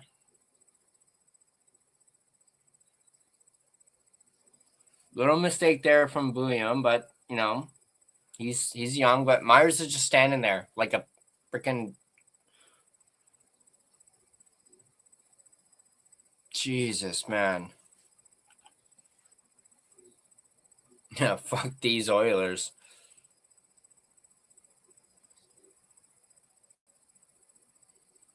Marcus Pettersson. Oh, Ogren with a chance. Puck loose.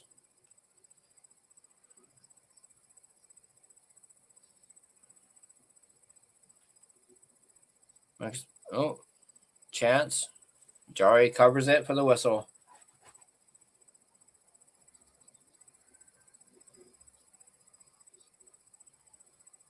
Oh, yeah, you can tell Williams not happy about that one.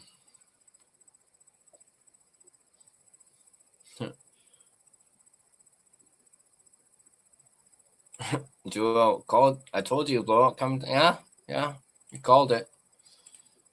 Man, we really suck. Yeah, man, I mean, we were decent.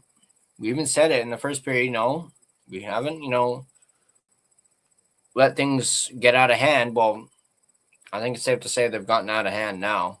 5-0. Jesus fuck. Dumpster fire. Holy man. Fuck these Oilers. Fuck this game. Game over. It's already over. Not gonna lie, sucks being the joke. Yeah. Where's the defense? Like, what the hell, man? Put me in, coach. Yeah. Put me in, coach. I'll rock them. I'll suck them. And I'll fall on my ass like Elias Pettersson. But still, put me in, coach. Put me in.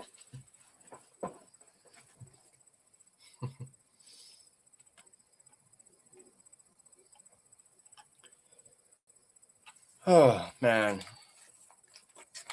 Not what I was hoping for first Canucks live stream. I'll tell you that. Actually, I'll tell you that for free.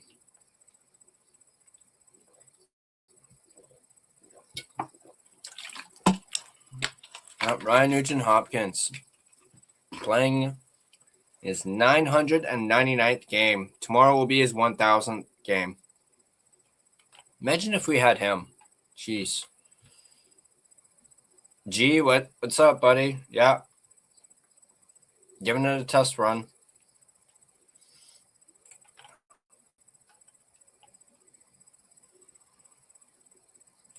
Do you think the Canucks need a superstar player? Because clearly we don't. Yeah, 100%. I mean, we had one in Quinn Hughes, but... All right, Oilers with the puck. Bringing it down. Pass over. Frederick. Out of play.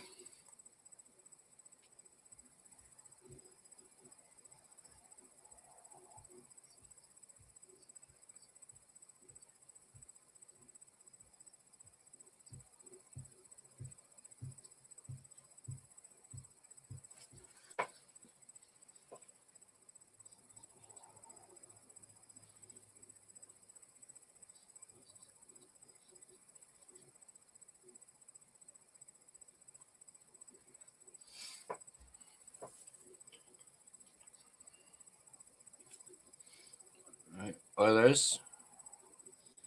Nurse down to McDavid.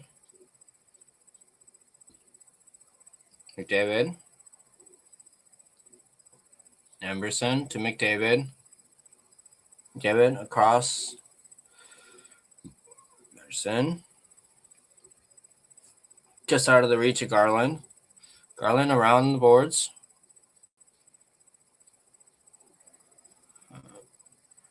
Oh, McDavid with it. Yeah.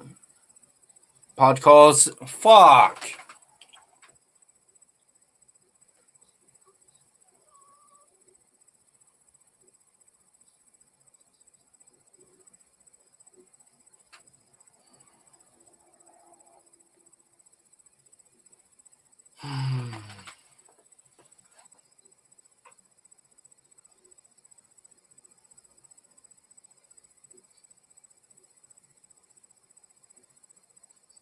Yeah, right on to Podkolzin's stick. And just fires it.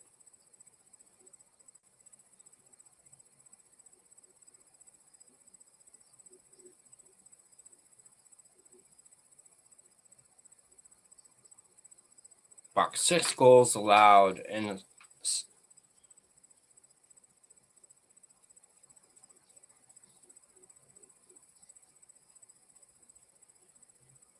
Hey, we were talking about Yakupov earlier, and they dropped Noah Yakupov's name during this game. Like Howard. Back to Roslovic. Carlson with the check.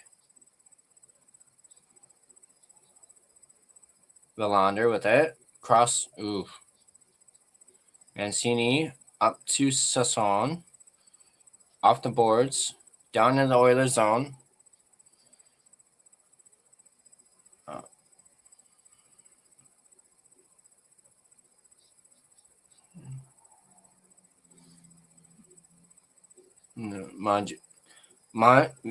Manjo Payne.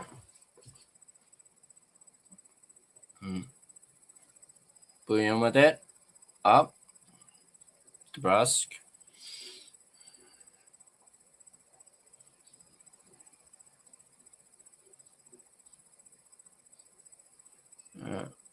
Whistle. Okay. Whistle out of play.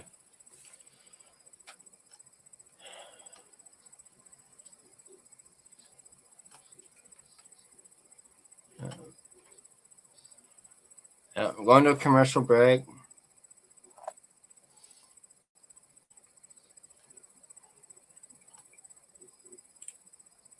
All right, I'll DM you in a sec there, Gerald.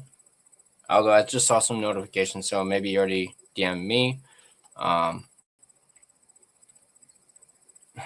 team tank. Just keep tanking. Just keep tanking. Don't use it anymore. I'm in Tyler's. Oh, you're in my Discord. Cool. Yeah, let's get more people in the Discord. For sure. Tyler, I'm sorry you had to. Yeah, I mean, I thought this would at least be a decent game with it being the Oilers.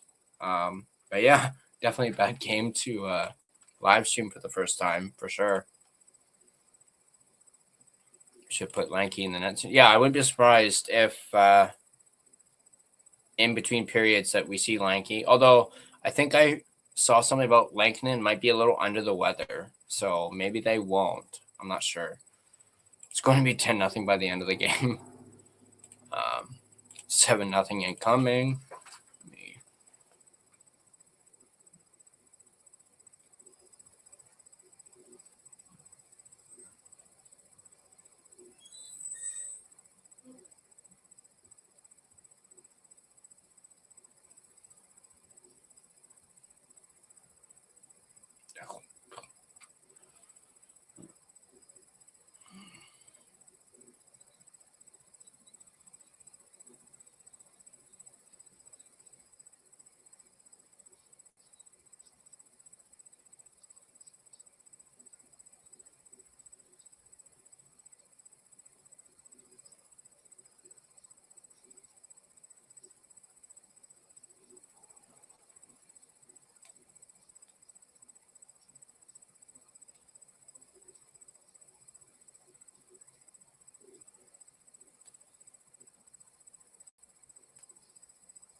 All right.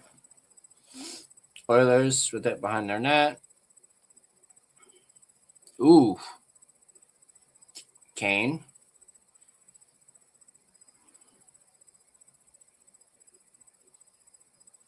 Oilers moving up.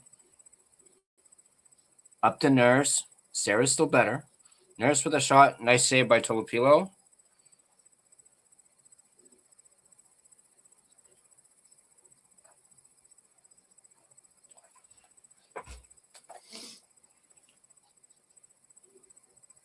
To be honest, the Oilers are hoping the Canucks in the first overall prospect. Yeah, true.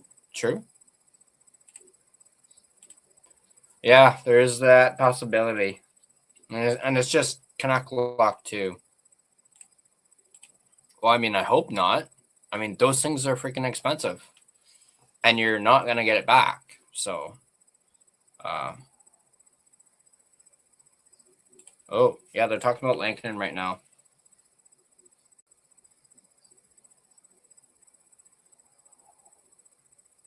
So, yeah, it looks like they're not going to put Lankinen in. Marcus Pedersen with a shot. Saved by Jari. Myers, what are you doing? Pedersen with it.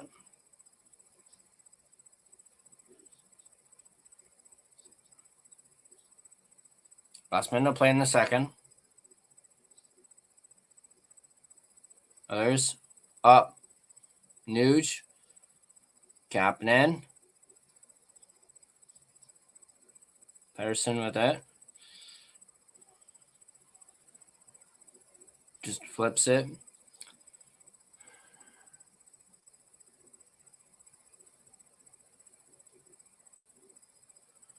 And Ekholm around the net.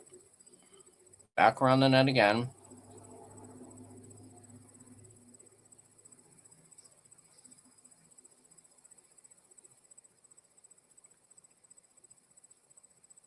McDavid shot, missed the net.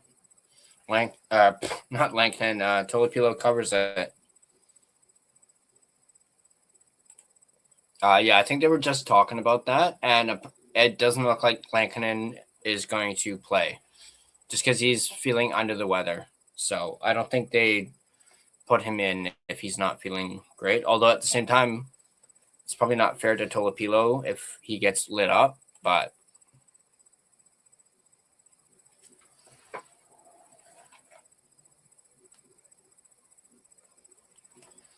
Icing. 5.1 seconds left in the second. And yeah, it's still the second period. And I'm like almost 2 hours into the stream. Damn. Oilers out shooting the Canucks 26-16. And up by 6.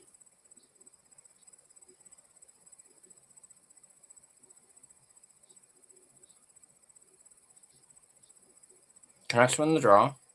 Myers. That'll do, Donkey. That'll do. Lankinen is, but he's just not well enough to play. He's still backing Tolopilo up. He's just not well enough to play.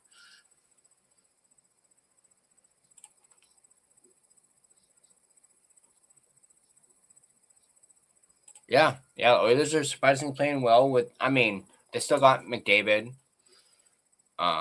So. All right, there we go. End of the second period. Oilers up 6-0.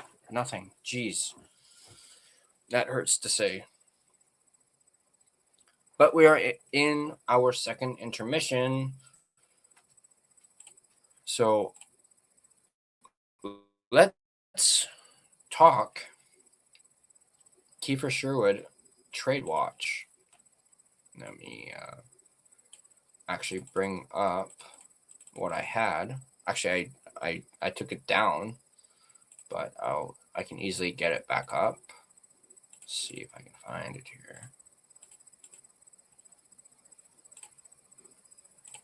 All right. Let's move over to this quick.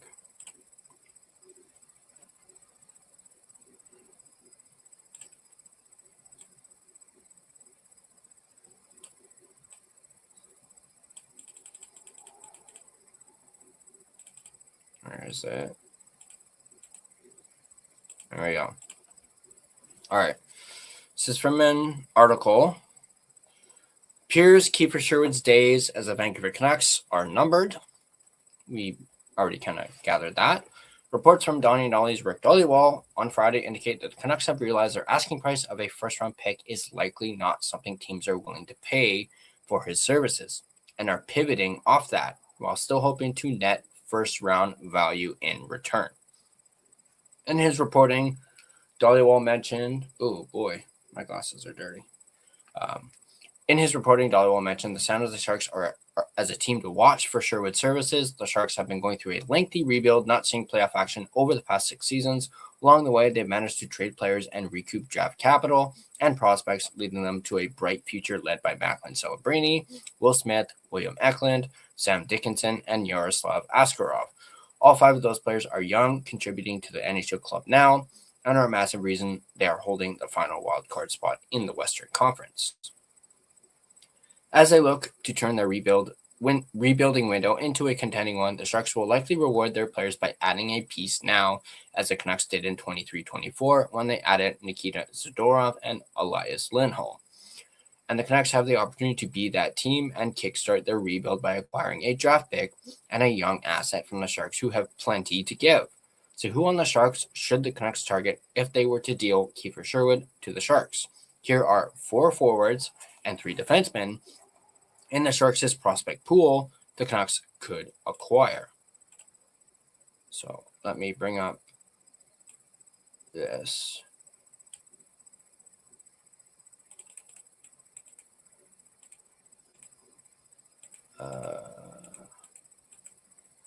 Here we go. I'm actually going to bring them all up. All right, now, here's the first one. Obviously, we talked about this in our Kiefer Sherwood trade watch video. We talked about Philip Bystedt, and for those of you that maybe did not see it, Bystedt is 21. He's 6'3", 210-pound Swedish centerman, drafted by the Sharks in the first round, 27th overall of the 2022 NHL draft. The very same draft year that the Canucks were actually apparently pretty interested and high on him in that draft year.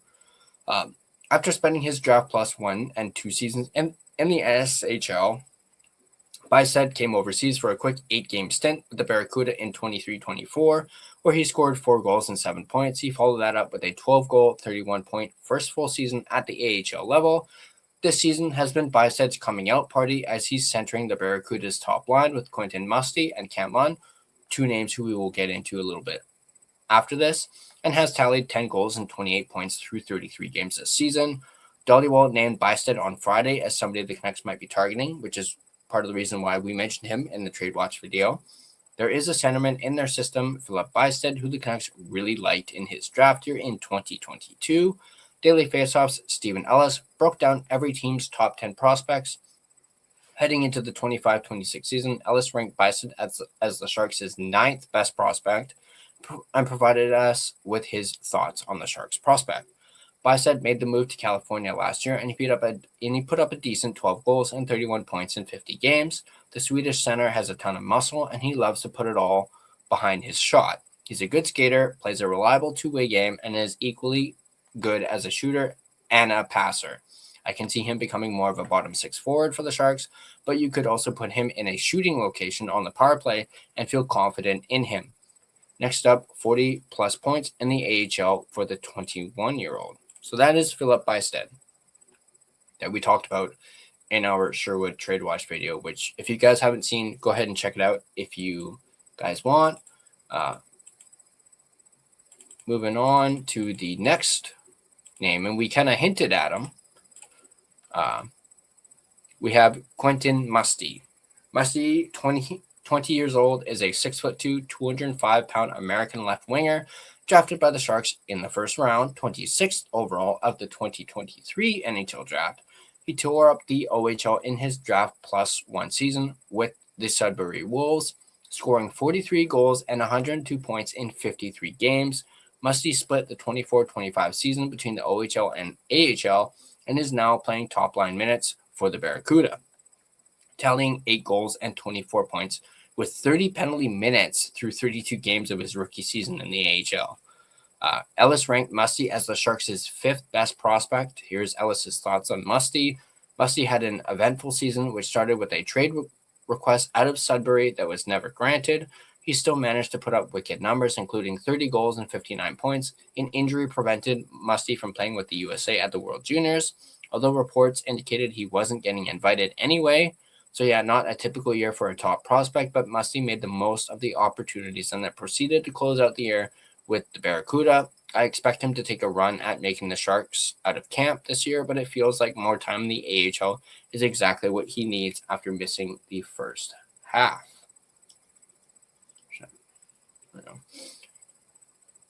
Of 24-25, I should say. All right, so yeah, there's Quentin Musty. So I'm still kind of leaning towards Bystedt, but I definitely am impressed with Musty and could see him for sure. Absolutely, 100%. No, I do like the size of these wingers that the Sharks have. Here's the next one. Cam Lund, who we mentioned in the first one. Lund, 21, is once again 6'2", 195-pound American center drafted by the Sharks in the second round, 34th overall of the 2022 NHL draft. So the same draft as Bystad. Following his draft, Lund spent the following 2.5 seasons with the Northeastern University of the NCAA before debuting in the NHL at the tail end of the 24-25 season. With the Sharks, Lund scored 2 goals and 1 assist for 3 points through 11 games. This season in the AHL, Lund has shifted to the right wing with Bystad and Musty, where he has 5 goals and 14 assists for 19 points through 28 games. Ellis did not rank Lund among the Sharks' top 10 prospects. Here's what Elite Prospects had to say about Lund in his draft year. Already armed with an NHL shot, Lund's a threat from distance in the USHL, but instead of settling for low percentage shots, he's always looking for inside lane opportunities. Without the puck, he flips same-side support, ready for quick passes and sneaky far post positioning for one-timers. With it, he baits defenders into chasing him wide, then cuts inside and shoots in one smooth motion. So there's Cam Lund. Again, another over 6 feet tall winger. You love to see that. I believe we have one more forward. One more forward, and that is Kasper Halttunen. Halttunen, 20 years old, is a 6'3", 205 Finnish right winger drafted by the Sharks in the second round, 36th overall of the 2023 NHL draft. The right-shot power forward spent his Draft +1 and Draft +2 seasons in the OHL with the London Knights, where he finished over a point per game with 53 goals in 95 games. He proved to be a playoff performer in the OHL, scoring 17 goals in 18 games during the 23-24 run and 15 goals in 17 games of the 24-25 playoffs. Ready to challenge himself at the professional level, Halttunen joined the Barracuda, where he has been playing bottom 6 minutes, but has scored 7 goals and 14 points through 33 games this season. Ellis did not rank Halttunen among the Sharks' top 10 prospects. Here's what Elite Prospects had to say about Halttunen. Kasper Halttunen possesses a heavy shot, also has the handling skills, the reach, and moments where he plays a physical power forward game, where he drops his shoulder and runs through defenders' hands to try and get to the game. He's got a one-timer from the left half wall that power plays can be built around. I do like the sound of that, for sure. But let's move into the defensemen. I think the Canucks are more likely to get a forward as opposed to a defenseman. They're pretty loaded up on young defensemen, obviously with, Verlander, Bouillon, DPD, among others. So I think they're pretty good on defensemen. So I think they're more likely to get a forward as opposed to a defenseman. But we're still going to look at the defensemen that the Sharks have to offer. Starting off with Leo Salin Wallenius, I believe is how you pronounce his name. 19 years old, is 6 foot, 180-pound left shot defenseman, drafted by the Sharks in the second round, 54th overall of the 24 NHL draft. Many will remember Salin Wallenius for his efforts at the 26 World Junior Championships with Team Sweden, where he quarterbacked the top power play unit and finished the tournament with 1 goal and 5 assists for 6 points in 7 games. Wallenius is currently playing for the Vaxo of the SHL, where he has 2 goals and 7 points in 18 games. Ellis did not rank Salin Wallenius among the Sharks' top 10 prospects. Here's what Elite Prospects had to say. Leo Wallenius is a sound puck distributor and in-zone defender. His defensive skating allows him to match speed in space with ease, contain opponents, and get stops along the wall. Constant scanning allows him to disrupt potential scoring plays as they develop. With the puck, Wallenius can easily avoid forechecking pressure and generate exits and entries at pace. So there is Leo Salin Wallenius. Let's look at the next defenseman. Where'd it go? Here, I'm just going to bring up the third one too, just so I don't have to. Give me 1 sec, guys.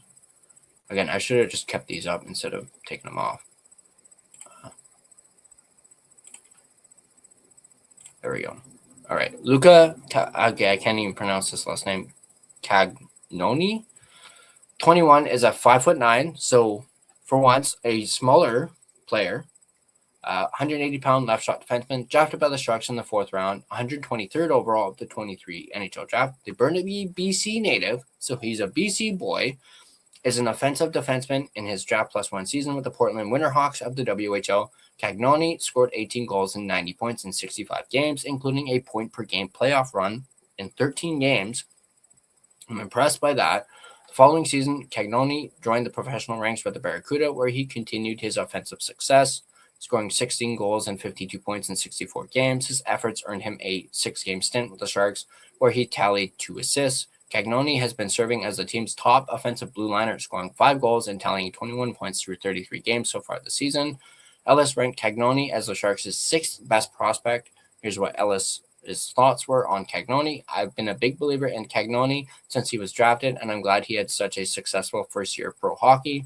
The 20-year-old is still 5'9", but it didn't stop him from registering 16 goals and 52 points with the Barracuda.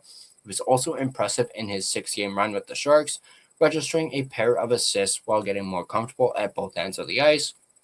He plays a smart, calculated game that doesn't try to force plays to generate something. Cagnoni is evasive with the puck, using his quick footwork to get himself out of trouble. He's still small, but it hasn't slowed him down just yet. So the last one, and I can't even pronounce this first name, but I'll just say Wang. 18 is 6'6". Wow, is what I gotta say right off the bat. 6'6", 223 pounds. So this is, you talk about a big boy. This is a big boy. F-shot defenseman, drafted by the Sharks with the first pick of the 2nd round, 33rd overall of the 2025 NHL draft. So, he's from Beijing. From Beijing, China, native, is viewed as a bit of a question mark with a ton of raw tools and potential to develop, but he began his hockey career late. Wang started the season with the Oshawa Generals, where he scored 2 goals and 13 points through 28 games, but has since been traded to the Niagara Ice Dogs, where he has 2 points in his first 2 games. Ellis ranked Wang as the Sharks' 10th best prospect. Wang is underrated, in my opinion. The Boston University commit had some so-so showings in the OHL, but he got better as the season wore on in Oshawa. He's only started to play at a high level competitively a few years ago, and he's learning how to use his 6'6" frame to his advantage.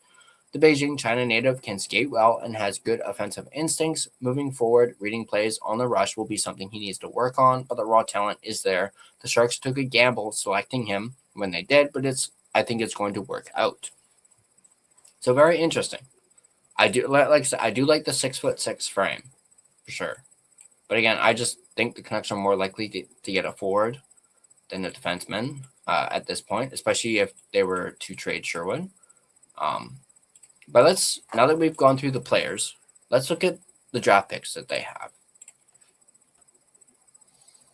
So yeah, Sharks are rich with picks in the first 2 rounds of the 26 draft. They have their own and the Edmonton Oilers as first-round picks. However, according to Dollywell's reports yesterday, we obviously mentioned the Canucks appear willing to budge on their first-round pick ask and are comfortable with a second and a prospect.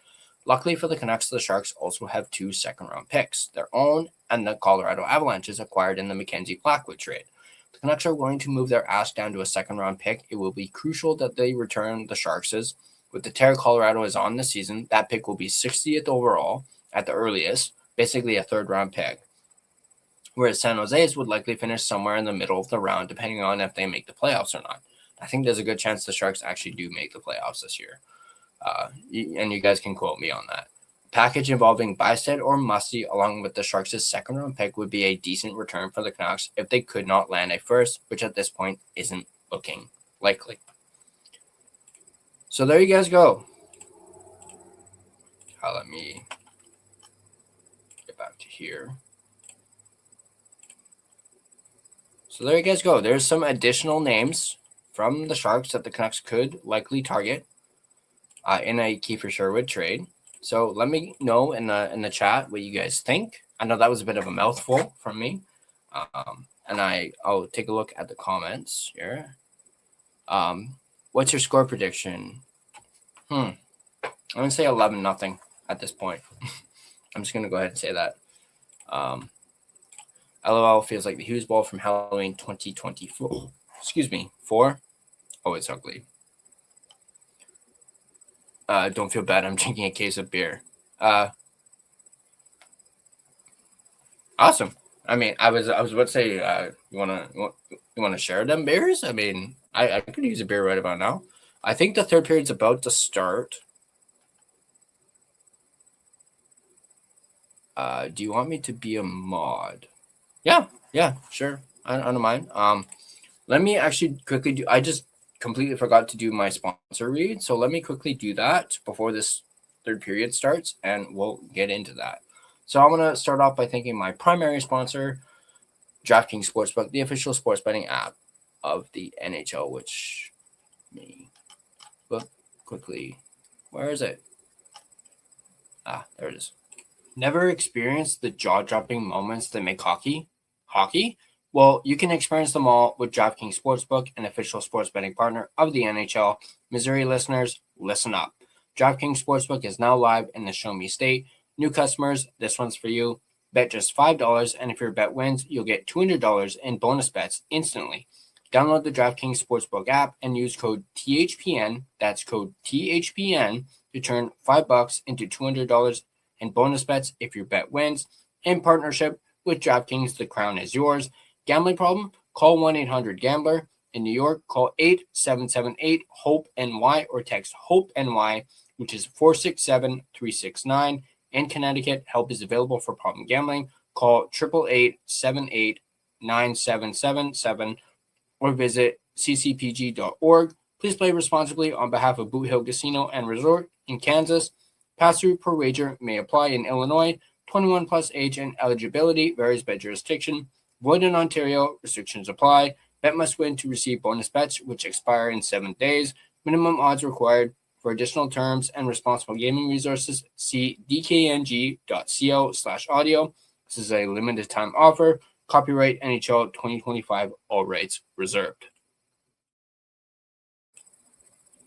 All right, we're back. Sorry, gaming it up.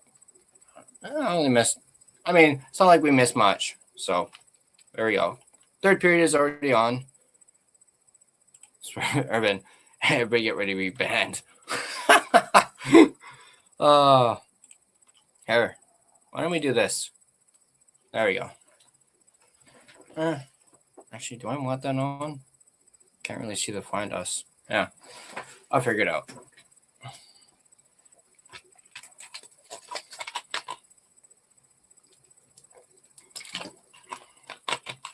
Five 1-1. Jari against the Canucks. Wow.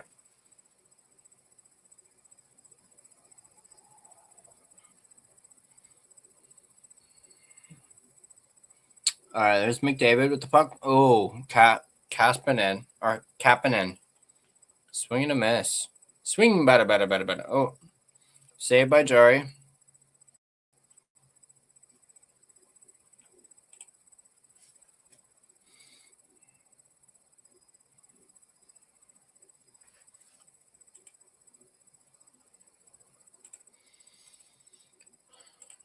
Shutting up the game, Sammy and Bear. All right, puck down to the Canucks end.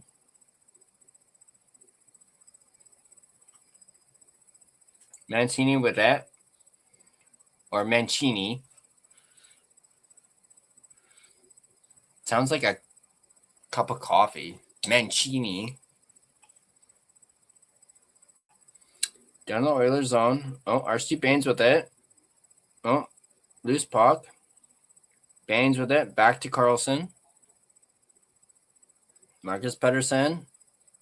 What the fuck was that? Centered. Baines.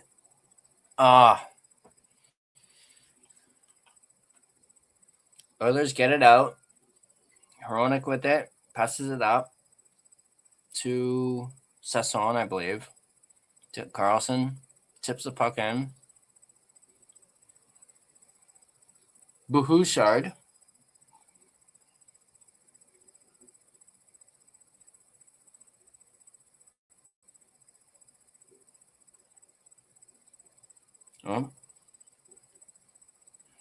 Lazar. Drop. Stump. Manjo Payne. William. Manjo Payne. To Bouchard. Myers with it. Oh. Ooh.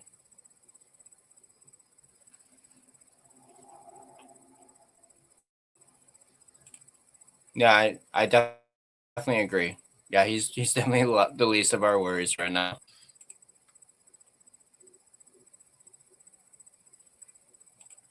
Although I will say I don't like them scratching Hoglander for the second game in a row. But I guess, see how Baines does. And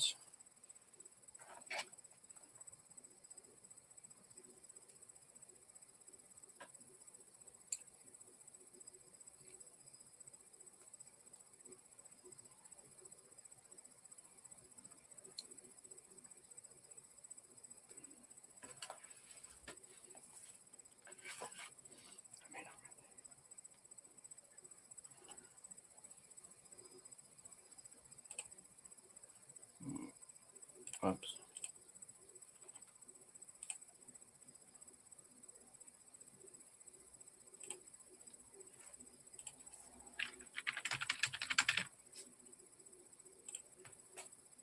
Oh.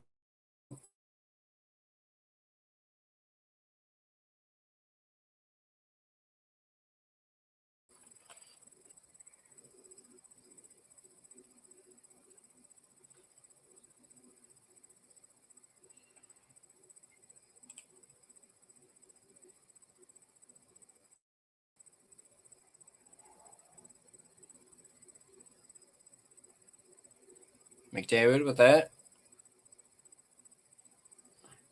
Oh, off Tilapilo.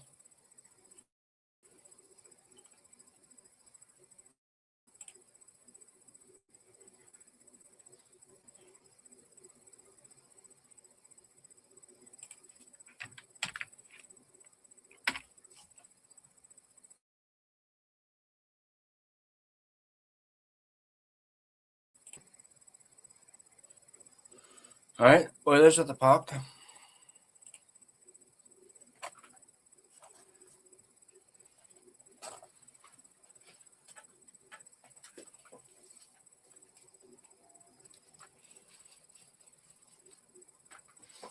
I know I look silly, but looks like we might be joined by Gerald briefly here on the live stream. So that's why I'm putting these headphones on. All right, Ogren with it. Oilers bringing it back down. Savoy.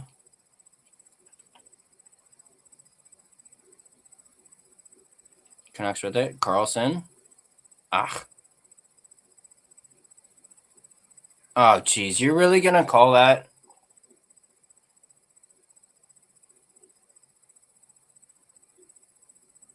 I mean, it was pretty obvious, but come on.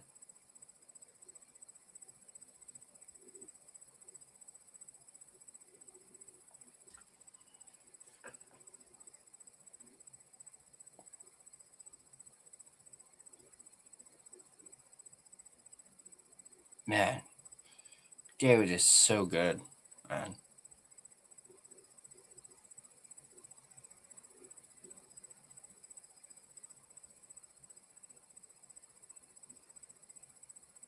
Oh yeah, that's tripping. Okay.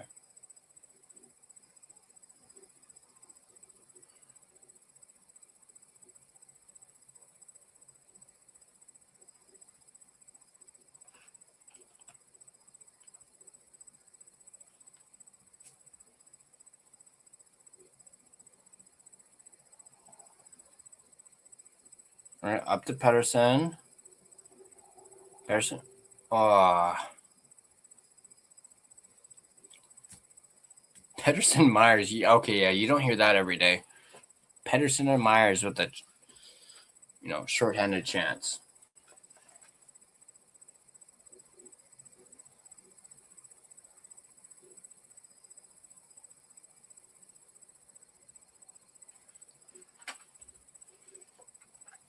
All right.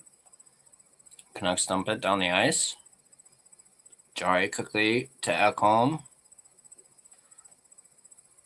Up to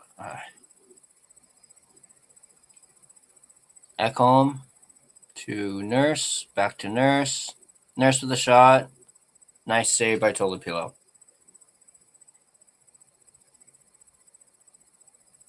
Sarah's better.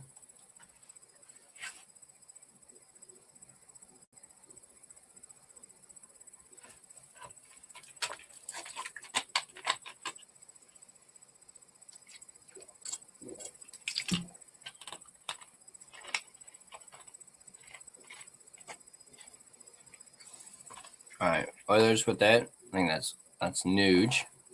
Oh, free to Besser. Besser's just gonna rip it down the ice.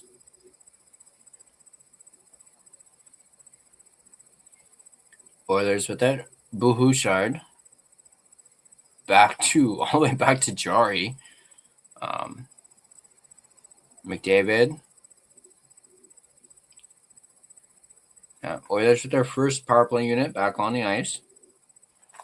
Canucks dump it down the ice.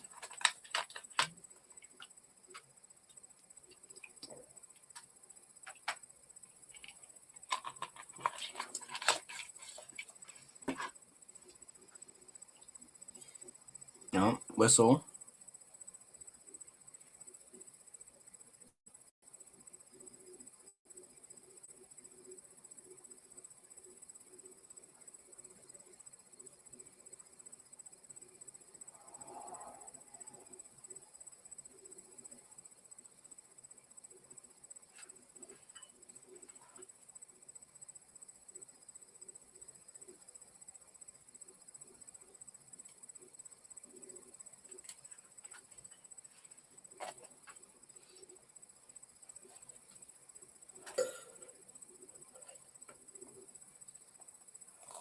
$20 seconds left on the Oilers power play. Bouchard.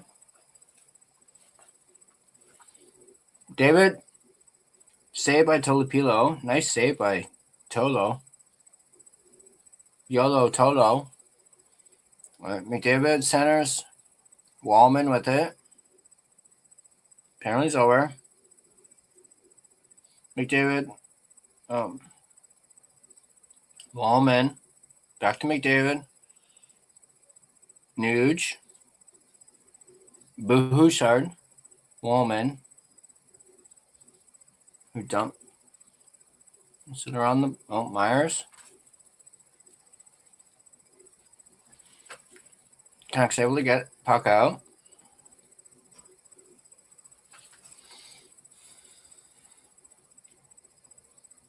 Eight and a half minutes into the third period. DeBrusk moves the puck back out. Kapanen over to Podkolzin. Around the boards. Back to Kapanen. Frederick. Podkolzin with a quick chance. Kapanen. Frederick. Behind the net, Podkolzin. Emerson with a shot. Deflected. Ooh. Nice save by Tolo. Yeah. Ratu couldn't get there. Ugh.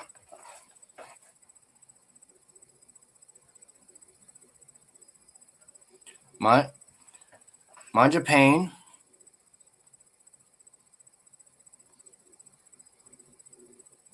Nurse. Ooh. Nice save by Tolopilo.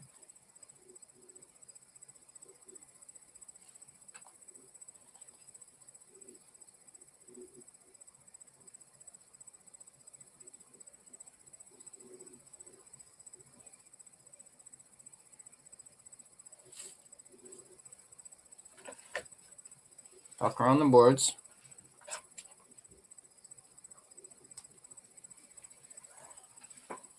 Oilers, Jan Mark. Ooh, nice move. Manjapane misses. Misses the net. That was a nice setup for sure. Besser over to Marcus Pettersson. He's just going to dump it in. Kane.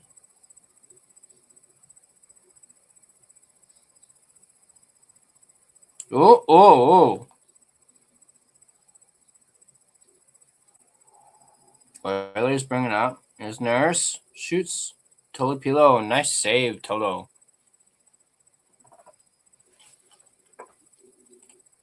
I know, right? Like, geez.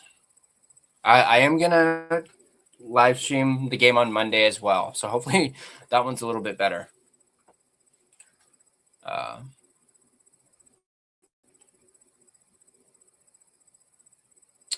I was in the Nothing is Perfect stream, but there's too much dumb shit going on in there.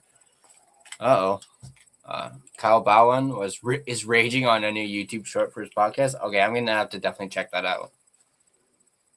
By the way, Kyle Bowen, one love. My man, Bangkok Charity. Yeah, he said he'll come on a little bit later. I think he's on his way to the airport right now, so he'll jump on. I sent him the link to it, so he will jump on when he can. Where is it? Laugh so hard, but I agree with every word he's saying. Yeah, I'm definitely gonna have to check that out. Bouchard, yeah, Boohoo Shard with a Boohoo bomb.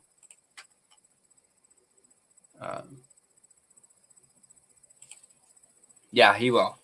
I sent him the link, and then he said that he'll come on in a little bit later.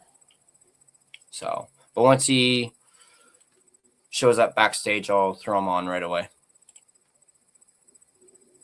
I really need to hear Urban and Ferlin. Thoughts about this game? Oh, Ferlin? You mean Gerald, I believe?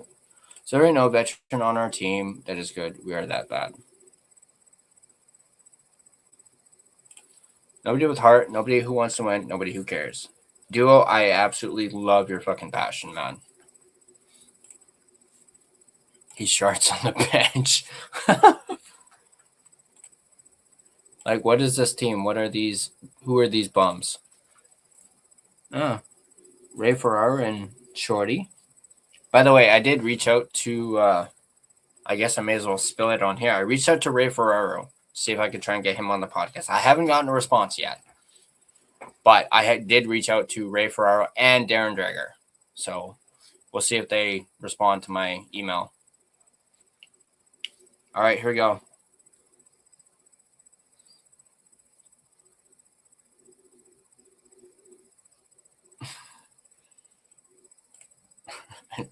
Your bank. Vancouver Canucks. All right, Canucks win the faceoff.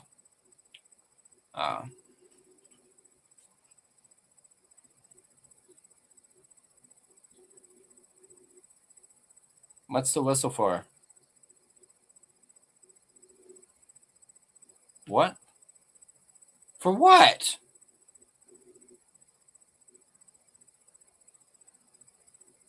For what? What did he do? I didn't even see anything.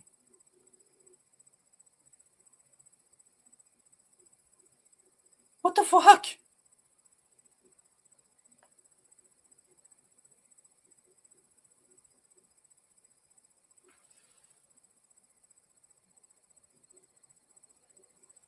Seriously? You're gonna fucking call that? That is fucking soft. What a fucking soft penalty, man. What a joke. Get the clapper on as a guest. Ooh. Bobby cursing. Bobby getting a little uncensored. Oh, woman off the post. But yeah, what a soft fucking penalty that was. Like, are you fucking kidding me? I'm getting a little uncensored. That's got me a little hot.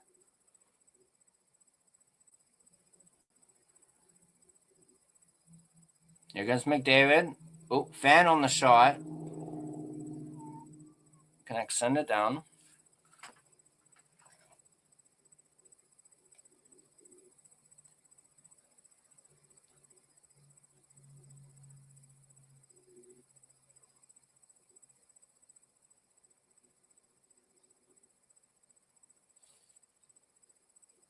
Coleman. Bouchard. McDavid.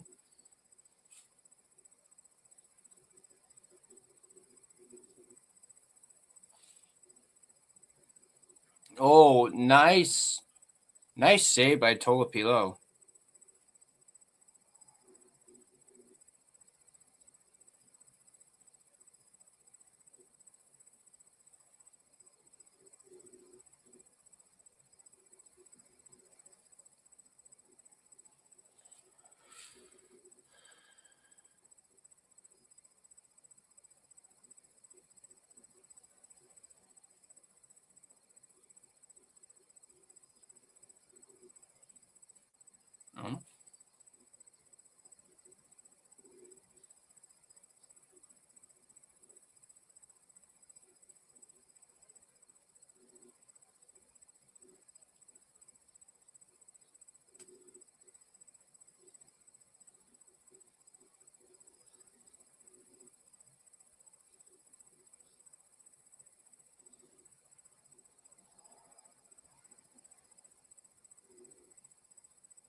No, Howard.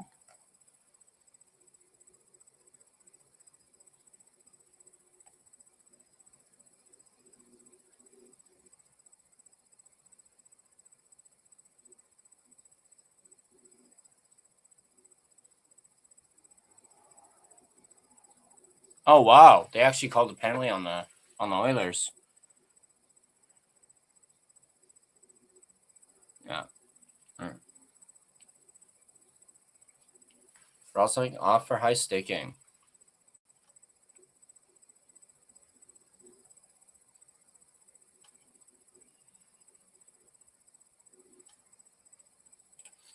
Line change unleashed. Oh!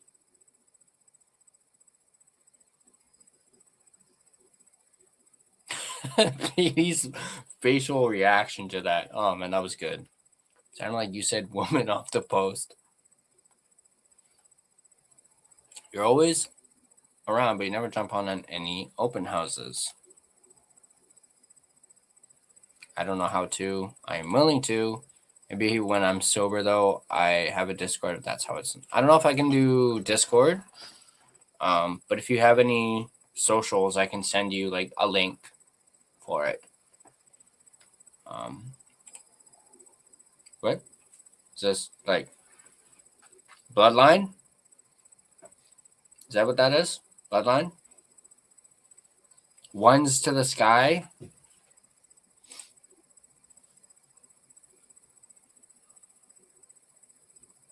Or is that at Duo?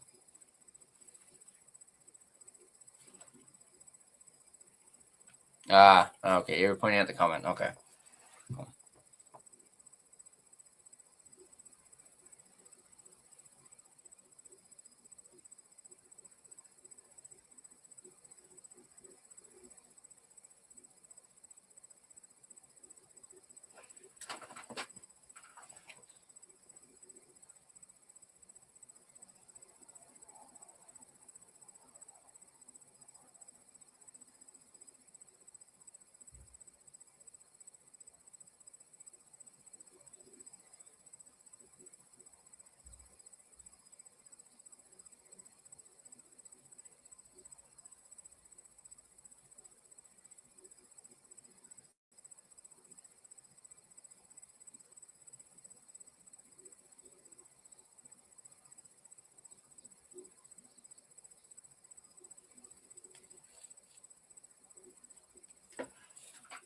All right.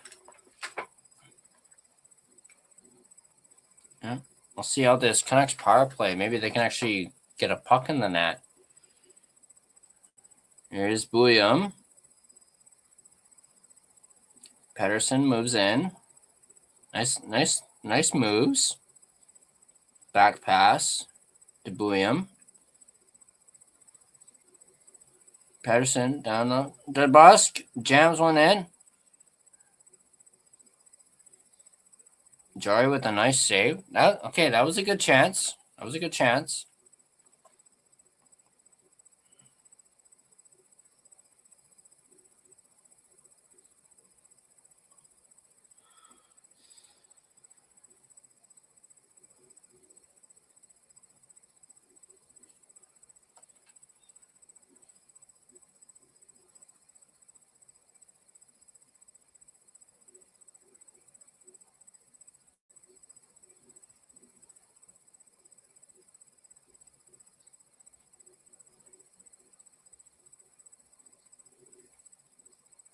William, nice save from Jari. Good chance for William there.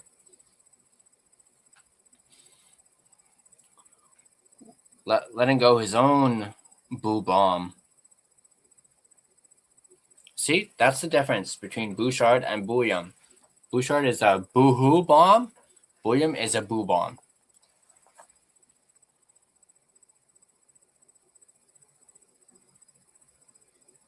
Yeah, I gotta say, Jari's been pretty good. Oh, Carlson.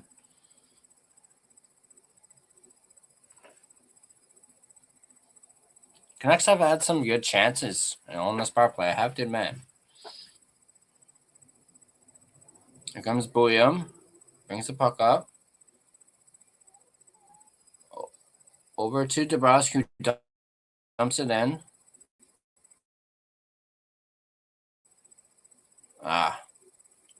Here's Kevin. Podkolzin around the boards. Wallman with it. Dumps it back down. Back to Podkolzin. DeBrusque has got it. Brings it up. 27 seconds left on this power play for the Canucks. Oh. Here's the second unit now. Vilander up over to Hronek. Hronek around the boards for Garland. Back to Vilander. Kane. No. Oh. That was a nice chance there. So the Canucks over 1 on the power play.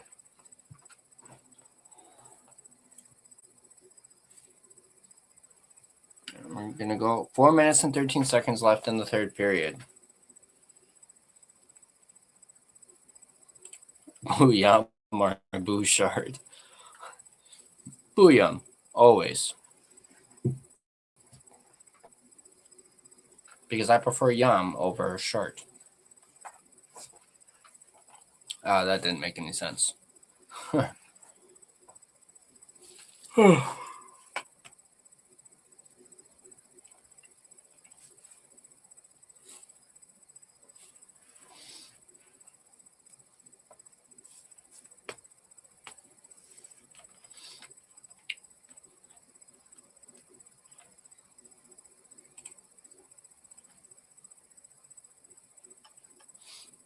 Advertisements.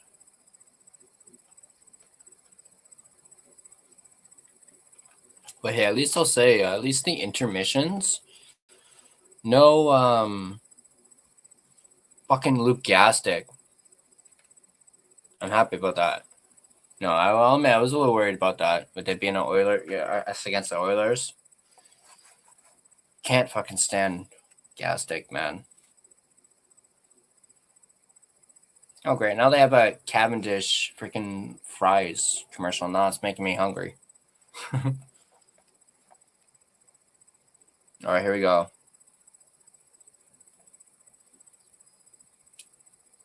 Of course, after hours guest, Connor Garland. Yeah. Yeah, Bobby just mentioned it. Yeah.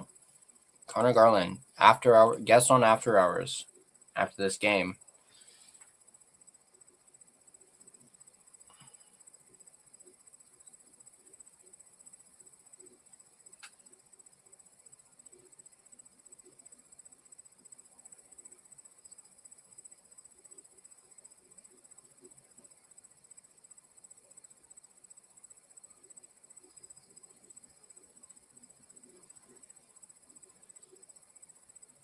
All right, here's Emerson.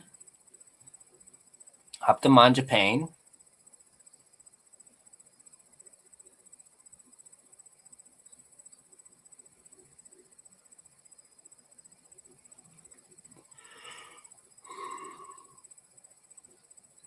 Here's Kane. Bringing it up. Over. Oh.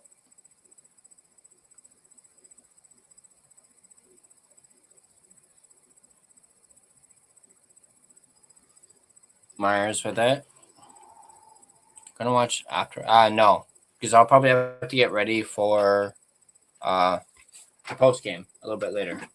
So I won't be watching it after hours. Maybe I'll have it on in the background or something. O'Connor. That's right. Williams gonna move down. Williams got it. Ooh. William. O'Connor. Jari with the save.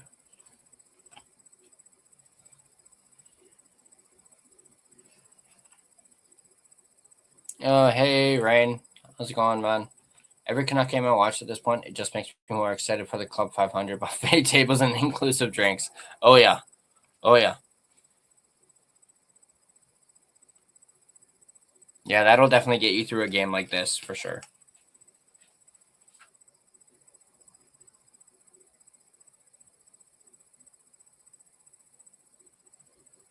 Imagine if you played a drinking game, prior to the start of this game, we're like, okay, you got to take a shot after every Oilers goal. Man, you would probably be close to getting hammered by the second period if that was the case.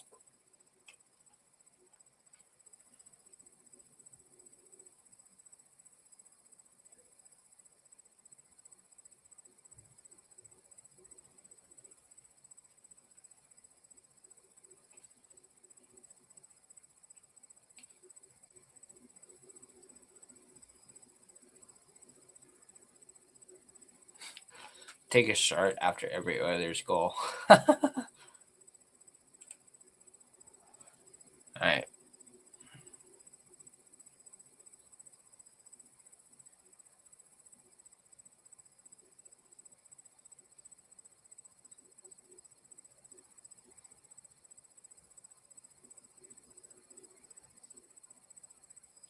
Ogren with it. Up. William. Last minute play in the third period. Here's Ogren. Move up, Ratu.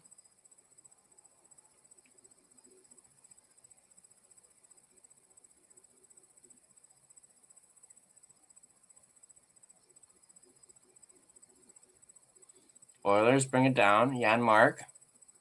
Drives the net.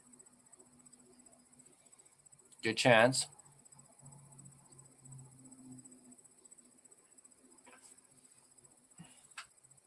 Sorry with another save. Woman flips it.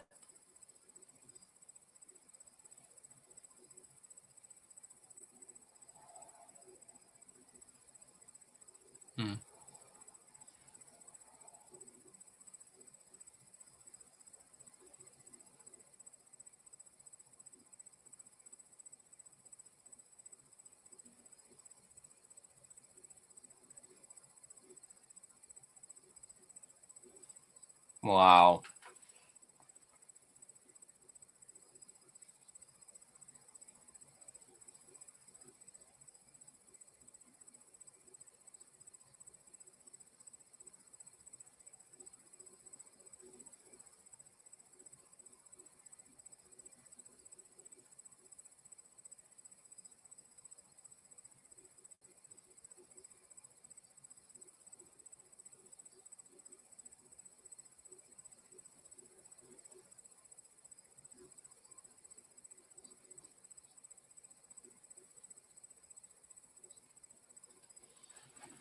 Well,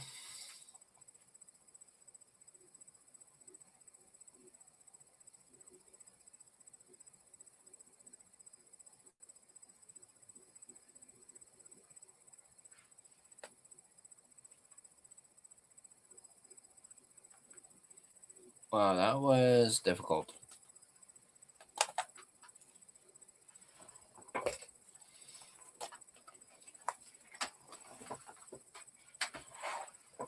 Not exactly what I had in mind for my first game live stream, that's for sure.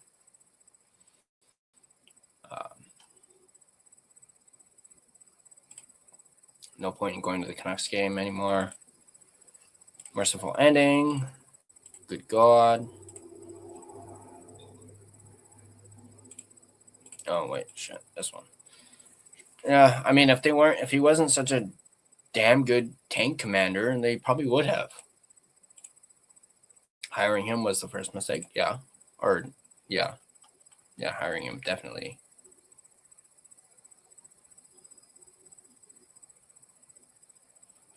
Just,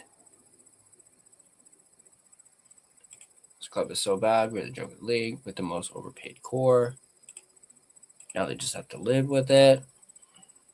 Drink some beers, YOLO. We have zero heart. Zero heart in this club. Two guys who wanted to win, gone. No wonder they hated Peter. Yeah, 6-0. Definitely embarrassing. Not the score that I was expecting. But yeah, they just let that second period get out of hand for sure. Absolutely 100%. That was, yeah.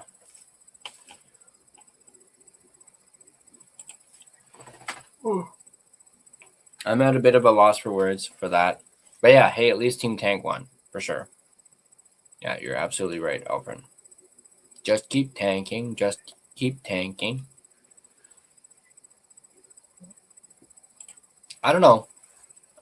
Maybe. I don't know. I mean, but would you want things to turn around? Is the question. But possibly. I mean, just look at how Abbotsford had all those players out of the lineup, and they were still able to win. And I believe Russell mentioned this on Uncensored the other night. You know, Abbotsford had like, what was it, 9 players missing from their lineup, and they were still able to win despite having 9 players out of the lineup. And that, I think, is, just shows you how good of a coach Manny is. He was still able to get and then, that happens with the Canucks, and they can't win. So,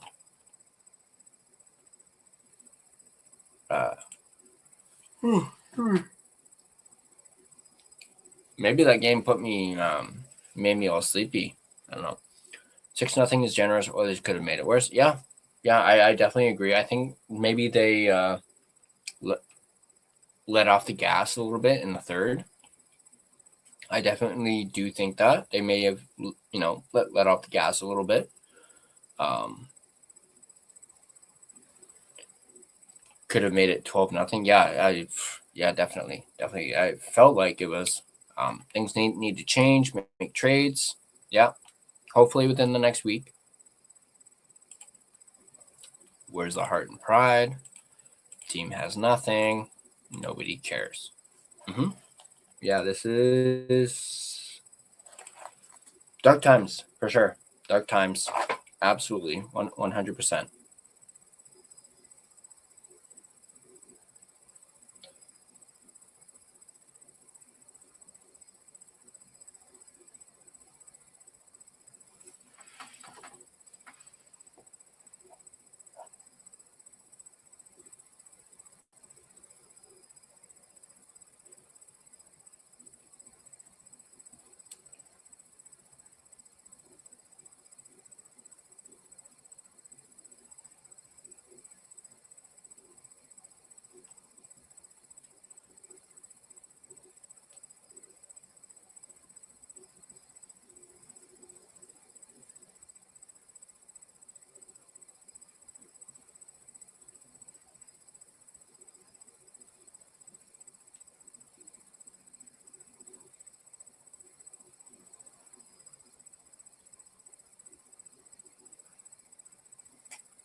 I think Quinn leaving was deserved. He's more happy. And yeah, he definitely is happier in Minnesota. I actually saw some highlights, I think, from a game the other night of Quinn basically throwing it on net and it finding, I believe it was Hartman's stick, and he just basically just tapped it in. And it was a beautiful goal.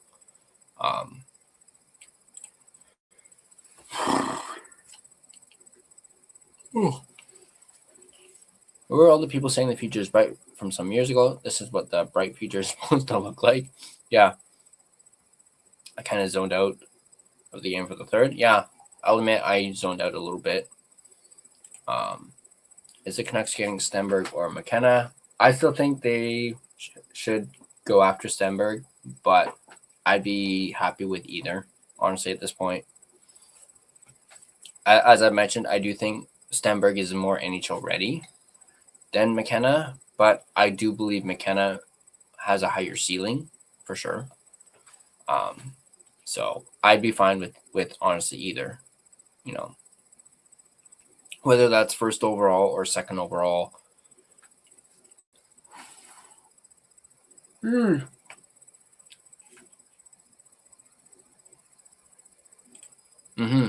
I did see that. Thank you for sending me that, Alfred. I watched that, and actually a few of my friends saw it too, and brought it up to me, and I was like, oh, hey, cool. Yeah. I'm not sure if I'm gonna actually live stream the draft. I mean, that's a really good idea, for sure. I might look into it, maybe. I do know I'm going to be doing some sort of draft content with Dave Hall.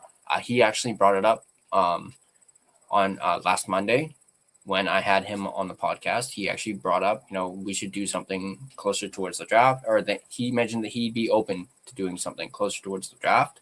So we're definitely going to do something like that. If that ends up being, streaming the draft, we shall see. But that's a very good idea, Harry. I might actually consider it. Who won? Nurin Bia 1298. Where have you been? By the way, the Canucks won. McKenna is 17, playing against college men at Penn State. Yep. My wife's alma mater, Penn State. Well, there's one. Maybe like a live reaction. Yeah. Well, I think most definitely, if the Canucks win the lottery and get that first overall pick, definitely, for sure. I'm just waiting to hear back from Gerald, because he might actually come on for the post game.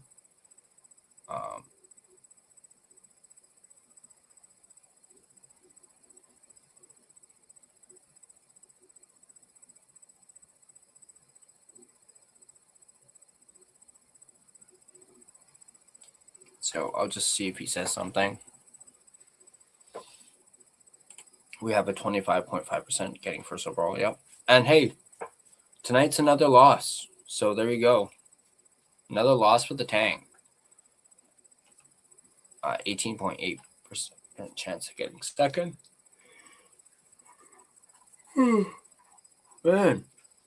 Yeah, I mean, either way, we're still, at least if we finish, near the bottom, we're still at least guaranteed a top 3 pick.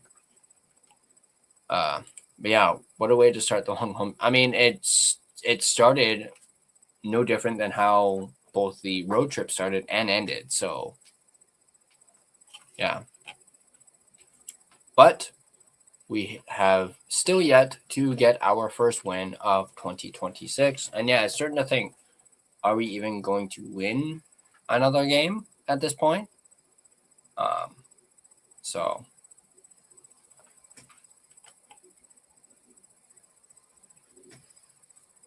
I gotta stop yawning. If we get McKenna, do we put him as captain or Braden Coots? I don't know. Maybe McKenna could be a future captain, maybe. But that'll be like probably years from now. But I'm not sure if the Canucks would name him captain if they drafted him. Yeah, I mean that's what happens when you watch 6-0 thumping. I guess it puts you to sleep, or maybe that's what watching the Canucks does to me these days. It puts me to sleep. No,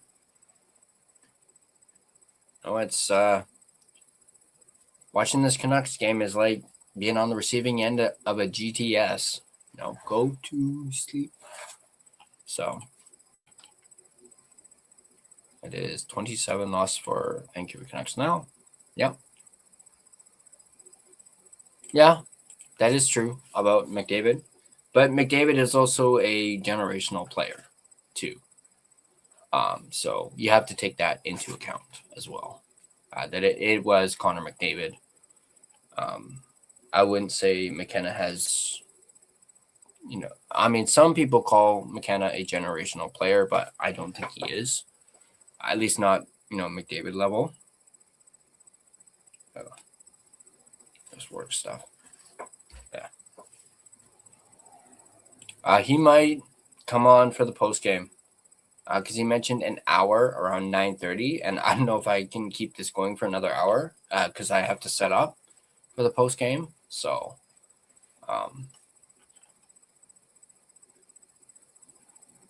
yeah, the generational lane. Yeah, I don't like people putting that on him, at least right now. Or putting a label on it. Oh, label. Yeah. I don't like them putting that label on. And yeah, you can't. Who skates fast, McKenna, McDavid, or Bedard? I think I'd probably say McDavid.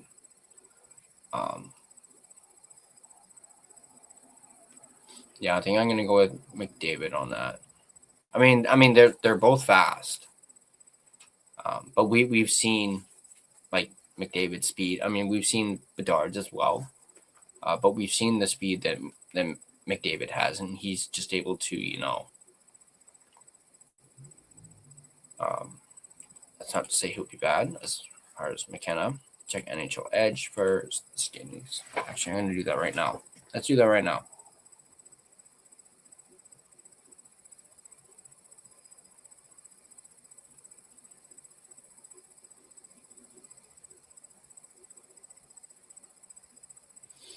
Okay.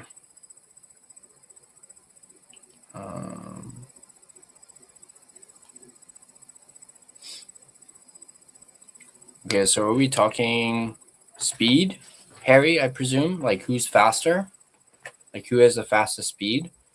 Because if that's the case, it's Connor McDavid at 24.61, and that's his max speed. So 24 miles per hour.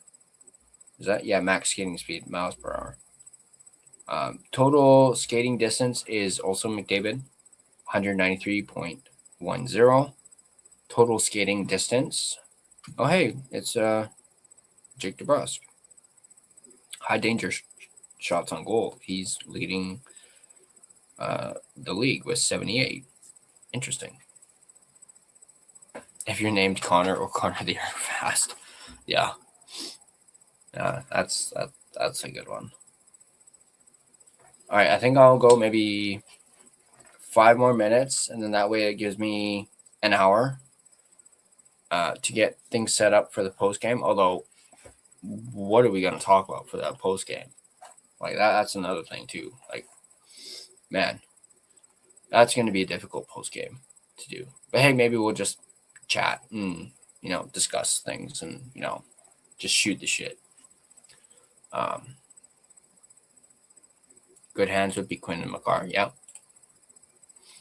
Duo's speechless. I haven't decided if it'll be an open mic, like an open mic, or if I might just have a couple people on. But I will have a decision by the time the post game starts, for sure, and I'll let you know.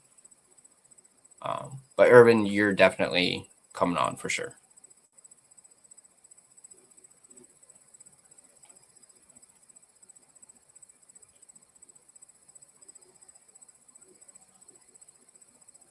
How is it possible with our superstars being paid big bucks? Very true. Oh yeah, don't worry, Swerve. You'll be on for sure. Sherwood gets traded. Do you think Jake DeBrusk, Garland, and maybe Bluger gets traded? I could see DeBrusk, even though I kind of at first was like, it's not going to happen. But apparently, I've heard that he's willing to waive his no move. Garland, I'm hearing that the Canucks do not want to trade Garland. They want to keep Garland. So don't expect Garland to be moved anytime soon. But then again, that could always change. Bluger, I could see because I believe Bluger is a pending UFA. So Bluger for sure, I could see being moved. Speaking of Bluger, apparently Hedel and Bluger have shed their non-contact jerseys, so they could very well be back at some point during this homestand. So I guess there's a little bit of positivity or something coming out of this game or for this homestand that we could be getting both Hedel and Bluger back at some point during this homestand.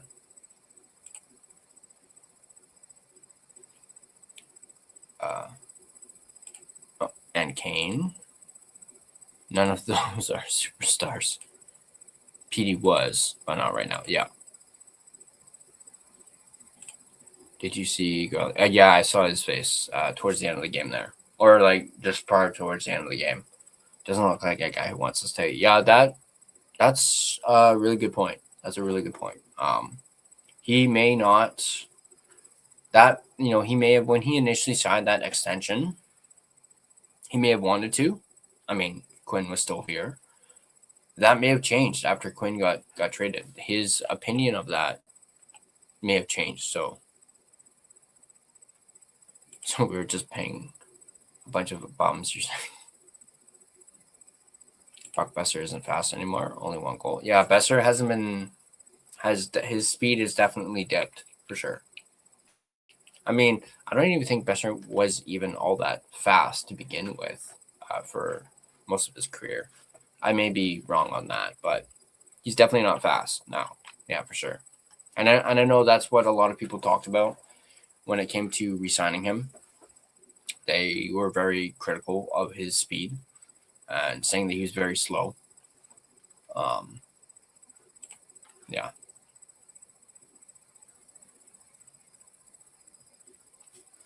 Still waiting to.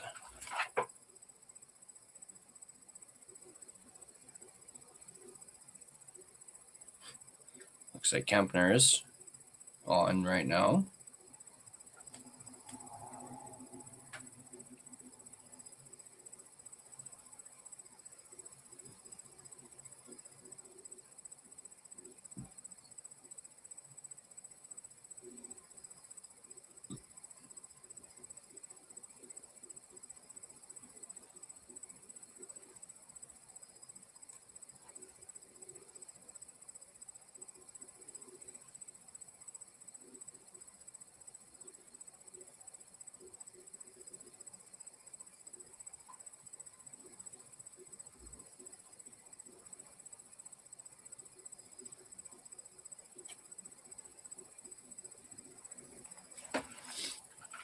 Even if you switch things around, things are not improving.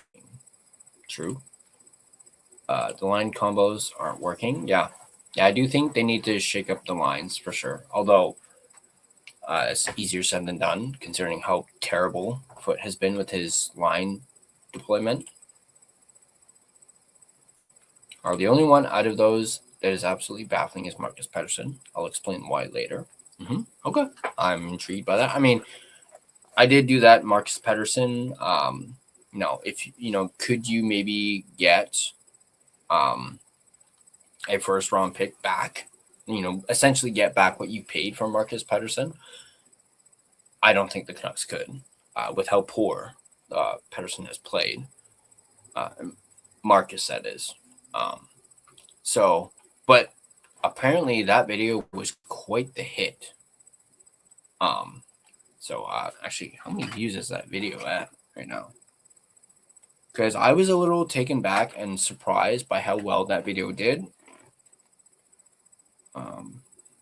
Let me real quick. Where is it? Okay, so yeah, that Marcus Pettersson video. That's it. Over 1,000 views. Over 1,000 views. A video about Marcus Pettersson. I mean, don't get me wrong. I'm not complaining. But I was a little surprised by that. I will admit. Because I didn't think that video would gain a whole lot of traction. Just because, it's Marcus Pettersson. So, but yeah, no, that Marcus Pettersson video, if you guys haven't seen it, go ahead and check it out. Add to those 1,000 views. But that kind of caught me off guard. So I was a little surprised by that. But again, I'm not going to complain. It's views and hey, it's watch hours. So I'll take it. Do you let Adam Foote leave now or the end of the season? I would say end of the season. Yeah. If they're going to do anything, I don't see it happening until the end of the season. So I got Bruno Mars tickets. Awesome. Yeah, a buddy of mine was actually just talking to me about Bruno Mars.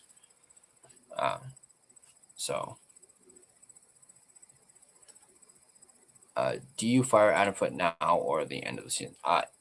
End of the season for sure. If you're going to do it, like I just mentioned. Your thumbnails and overlay is really good. Thank you, Duo. I really appreciate it. As you know, I take great pride in my thumbnails. I work on them a lot. And, it's not one of those, takes me 5 minutes and the thumbnail's done. Sometimes it can take me hours to do a thumbnail just because I'm so, I'm basically my own worst critic. And, I'm a perfectionist when it comes to my thumbnails. So if I don't like how something looks, I'm going to redo it. Tyler, post game is going to be a separate stream. Yes, because I want to do my scoreboard. So that's going to take me a little bit of time to do. And then I also want to get, notes and whatnot. So, yeah, it'll be a separate stream. Will be post game. I think you do a great job with your digital. Oh, wait. What do you mean by that? What do you mean digital? I mean, I appreciate the compliment, but what do you mean by digital? Like my digital presence or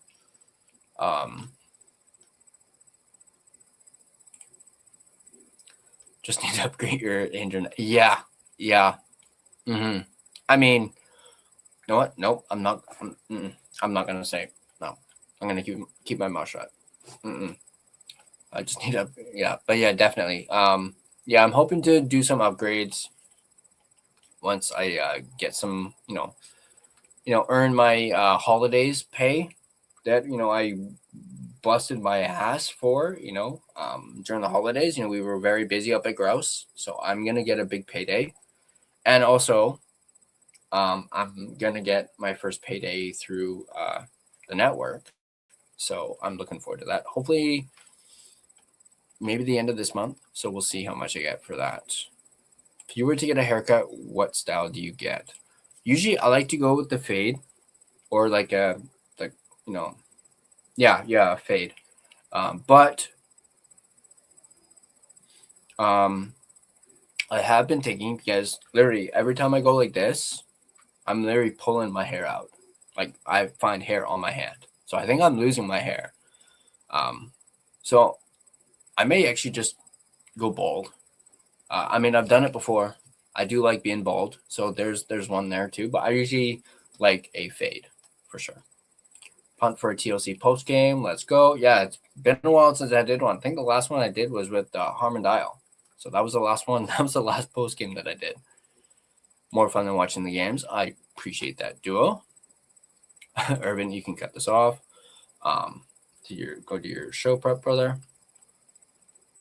and use the bathroom because I've been holding it in during that game. Digital is in all your effort going into your stream and content. Oh yeah, that I really appreciate that, Duo. I can see your effort because it's very good. Once again, you have no idea how much that means. That means the world to me, Duo. I really do appreciate that. Skull. Tyler should get a fade or a low taper. Taylor Swift, Bob. Oh, geez. I do have a picture. I will see if I can find it. Maybe I'll show it to you guys on the post game. Just for the heck of it, if I can find it. I do have an old, very old picture of me as a youngin rocking the mullet. I do have a very, very old picture of me rocking the mullet, and yeah, if I can find that picture, I will show it to you guys. And you guys will probably be get a real kick out of that. Get the Philip Peronic haircut. So a Petey haircut. Oh yeah. Hulk Hogan skullet, brother. What you gonna do?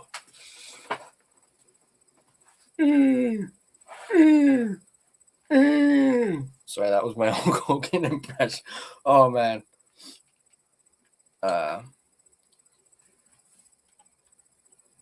After Hours with Garland, yeah. I'll probably watch the replay or a clip of it later. There, I should do Hulk Hogan as Patrick Albion. Vancouver Canucks. There you go. Sean Desmond crooked mohawk. I don't think I've actually ever done a mohawk before. I do know I've done I've let my hair grow so long. I've done the little alfalfa ponytail up top here. My wife can corroborate that. I have done that before. I haven't done it on the back, but I've been able to do it up top. So I've had like a little alfalfa thing. So yeah, there you go. I guess you guys got a little bit of AMA. Ask me anything. Shave the middle of your head and leave the sides. What, like Hawk from the Road Warriors? Or yeah, that was Hawk. Urban, like Legion of Doom. Like, ooh, what a rush.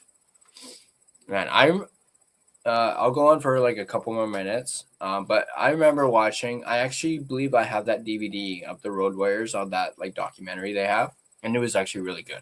Really good. And I will never forget, this always pops into my head when I think of, the Legion of Doom and the Road Warriors.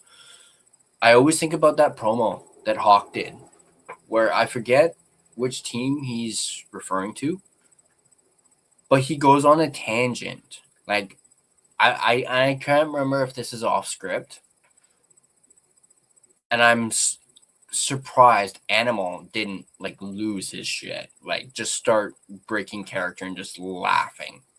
But it's that promo. If I'm not sure if it's on YouTube or anything, but it's that promo where he starts talking about a booger, and he starts referencing the opposing team, saying that they're like a booger, and then going like, when you take that booger and you squish around and you flick it, get ready to get flicked. And then he ends it by going, oh, what a booger. So I don't know if you guys have seen that, but if you haven't, see if you guys can find it on YouTube and watch it. It is absolutely hilarious. And do you blame PD only? No, every vet. Besser, DeBrusque, Garland, MP29, they're all the same. Kane, ew. Yeah,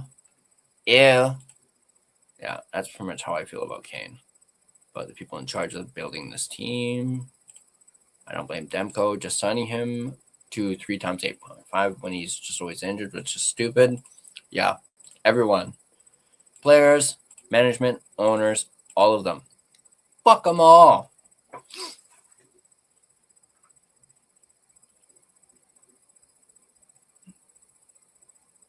Oh, sorry, Harry, you had a good AMA question. Favorite food or dessert to have? Sorry, I didn't see that.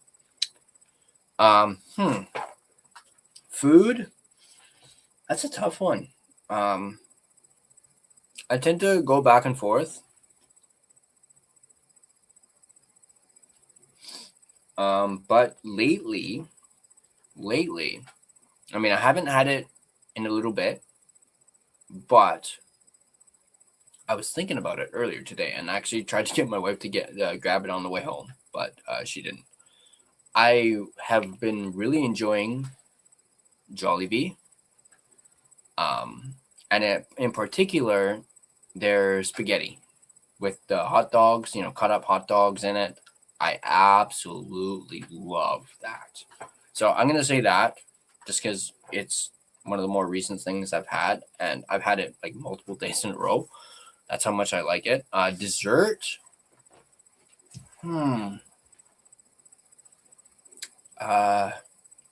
I do like me some ice cream, for sure. I do like me some sherbet as well. I've had sherbet and it's really good. Dessert. I'm a big cheesecake guy, so I'm gonna say maybe cheesecake. I'll go with cheesecake. I do like me some cheesecake. So, Jollibee is gas. So good. That's the literal only thing I hate from Jollibee. I mean, you are right. It is very sweet, but I do like me some sweet. So I will admit it is very sweet. Oh, Tyler, real Filipino food is so much better. Oh, I don't doubt it. I don't doubt it. Cheesecake with strawberry sauce on it. Ooh, make me a little hungry now. All this food talk now. I've tried Filipino food, and my Filipino is, no, I'm not sure if I'm saying this right. Pancit or panchit. I'm sure Urban or Elfrin will correct me on that. Those noodles are good. Referencing the spaghetti noodles. That Chinese. Yes, Chinese. I do like me some Chinese food. Unfortunately, one of the Chinese places that I used to always go to, they closed. So they're not around anymore. And some of the other ones that are near my area are a little overpriced. But I do like me some Chinese food for sure. Mexican food, yes, I do like me some Mexican. I mean, especially I like me some Taco Bell, even though there's no Taco Bell around my area, which pisses me off a little bit. But there is Taco Time, so I do like me some Taco Time as well. Pancit noodles, it's Filipino and it's super good. Yeah, I will definitely try it. Kind of Chinese food do you like? I'm a big sweet and sour pork guy. I absolutely love me some sweet and sour pork. I like some beef and broccoli. I like that as well. I usually try and get stuff that I can chew because I have a hard time chewing stuff if it's too much. So definitely beef and broccoli. I do like me some wonton soup. Absolutely love wonton soup.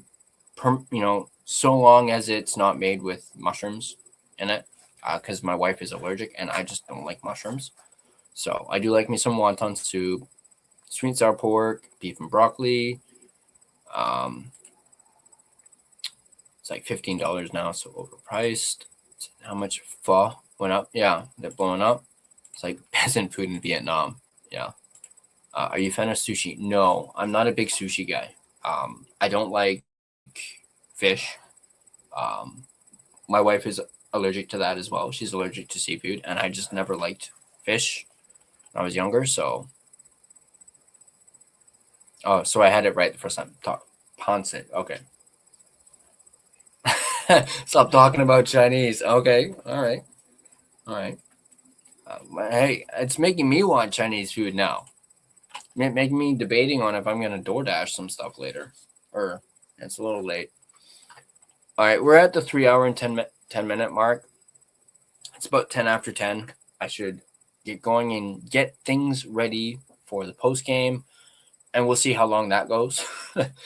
like I said, there's probably not going to be much to talk about at least game wise, but we'll maybe shoot the shit. We'll maybe continue this food conversation, turn it into a post food show. But I will answer this for Harry. Uber Eats or DoorDash? I have both, but I prefer DoorDash. So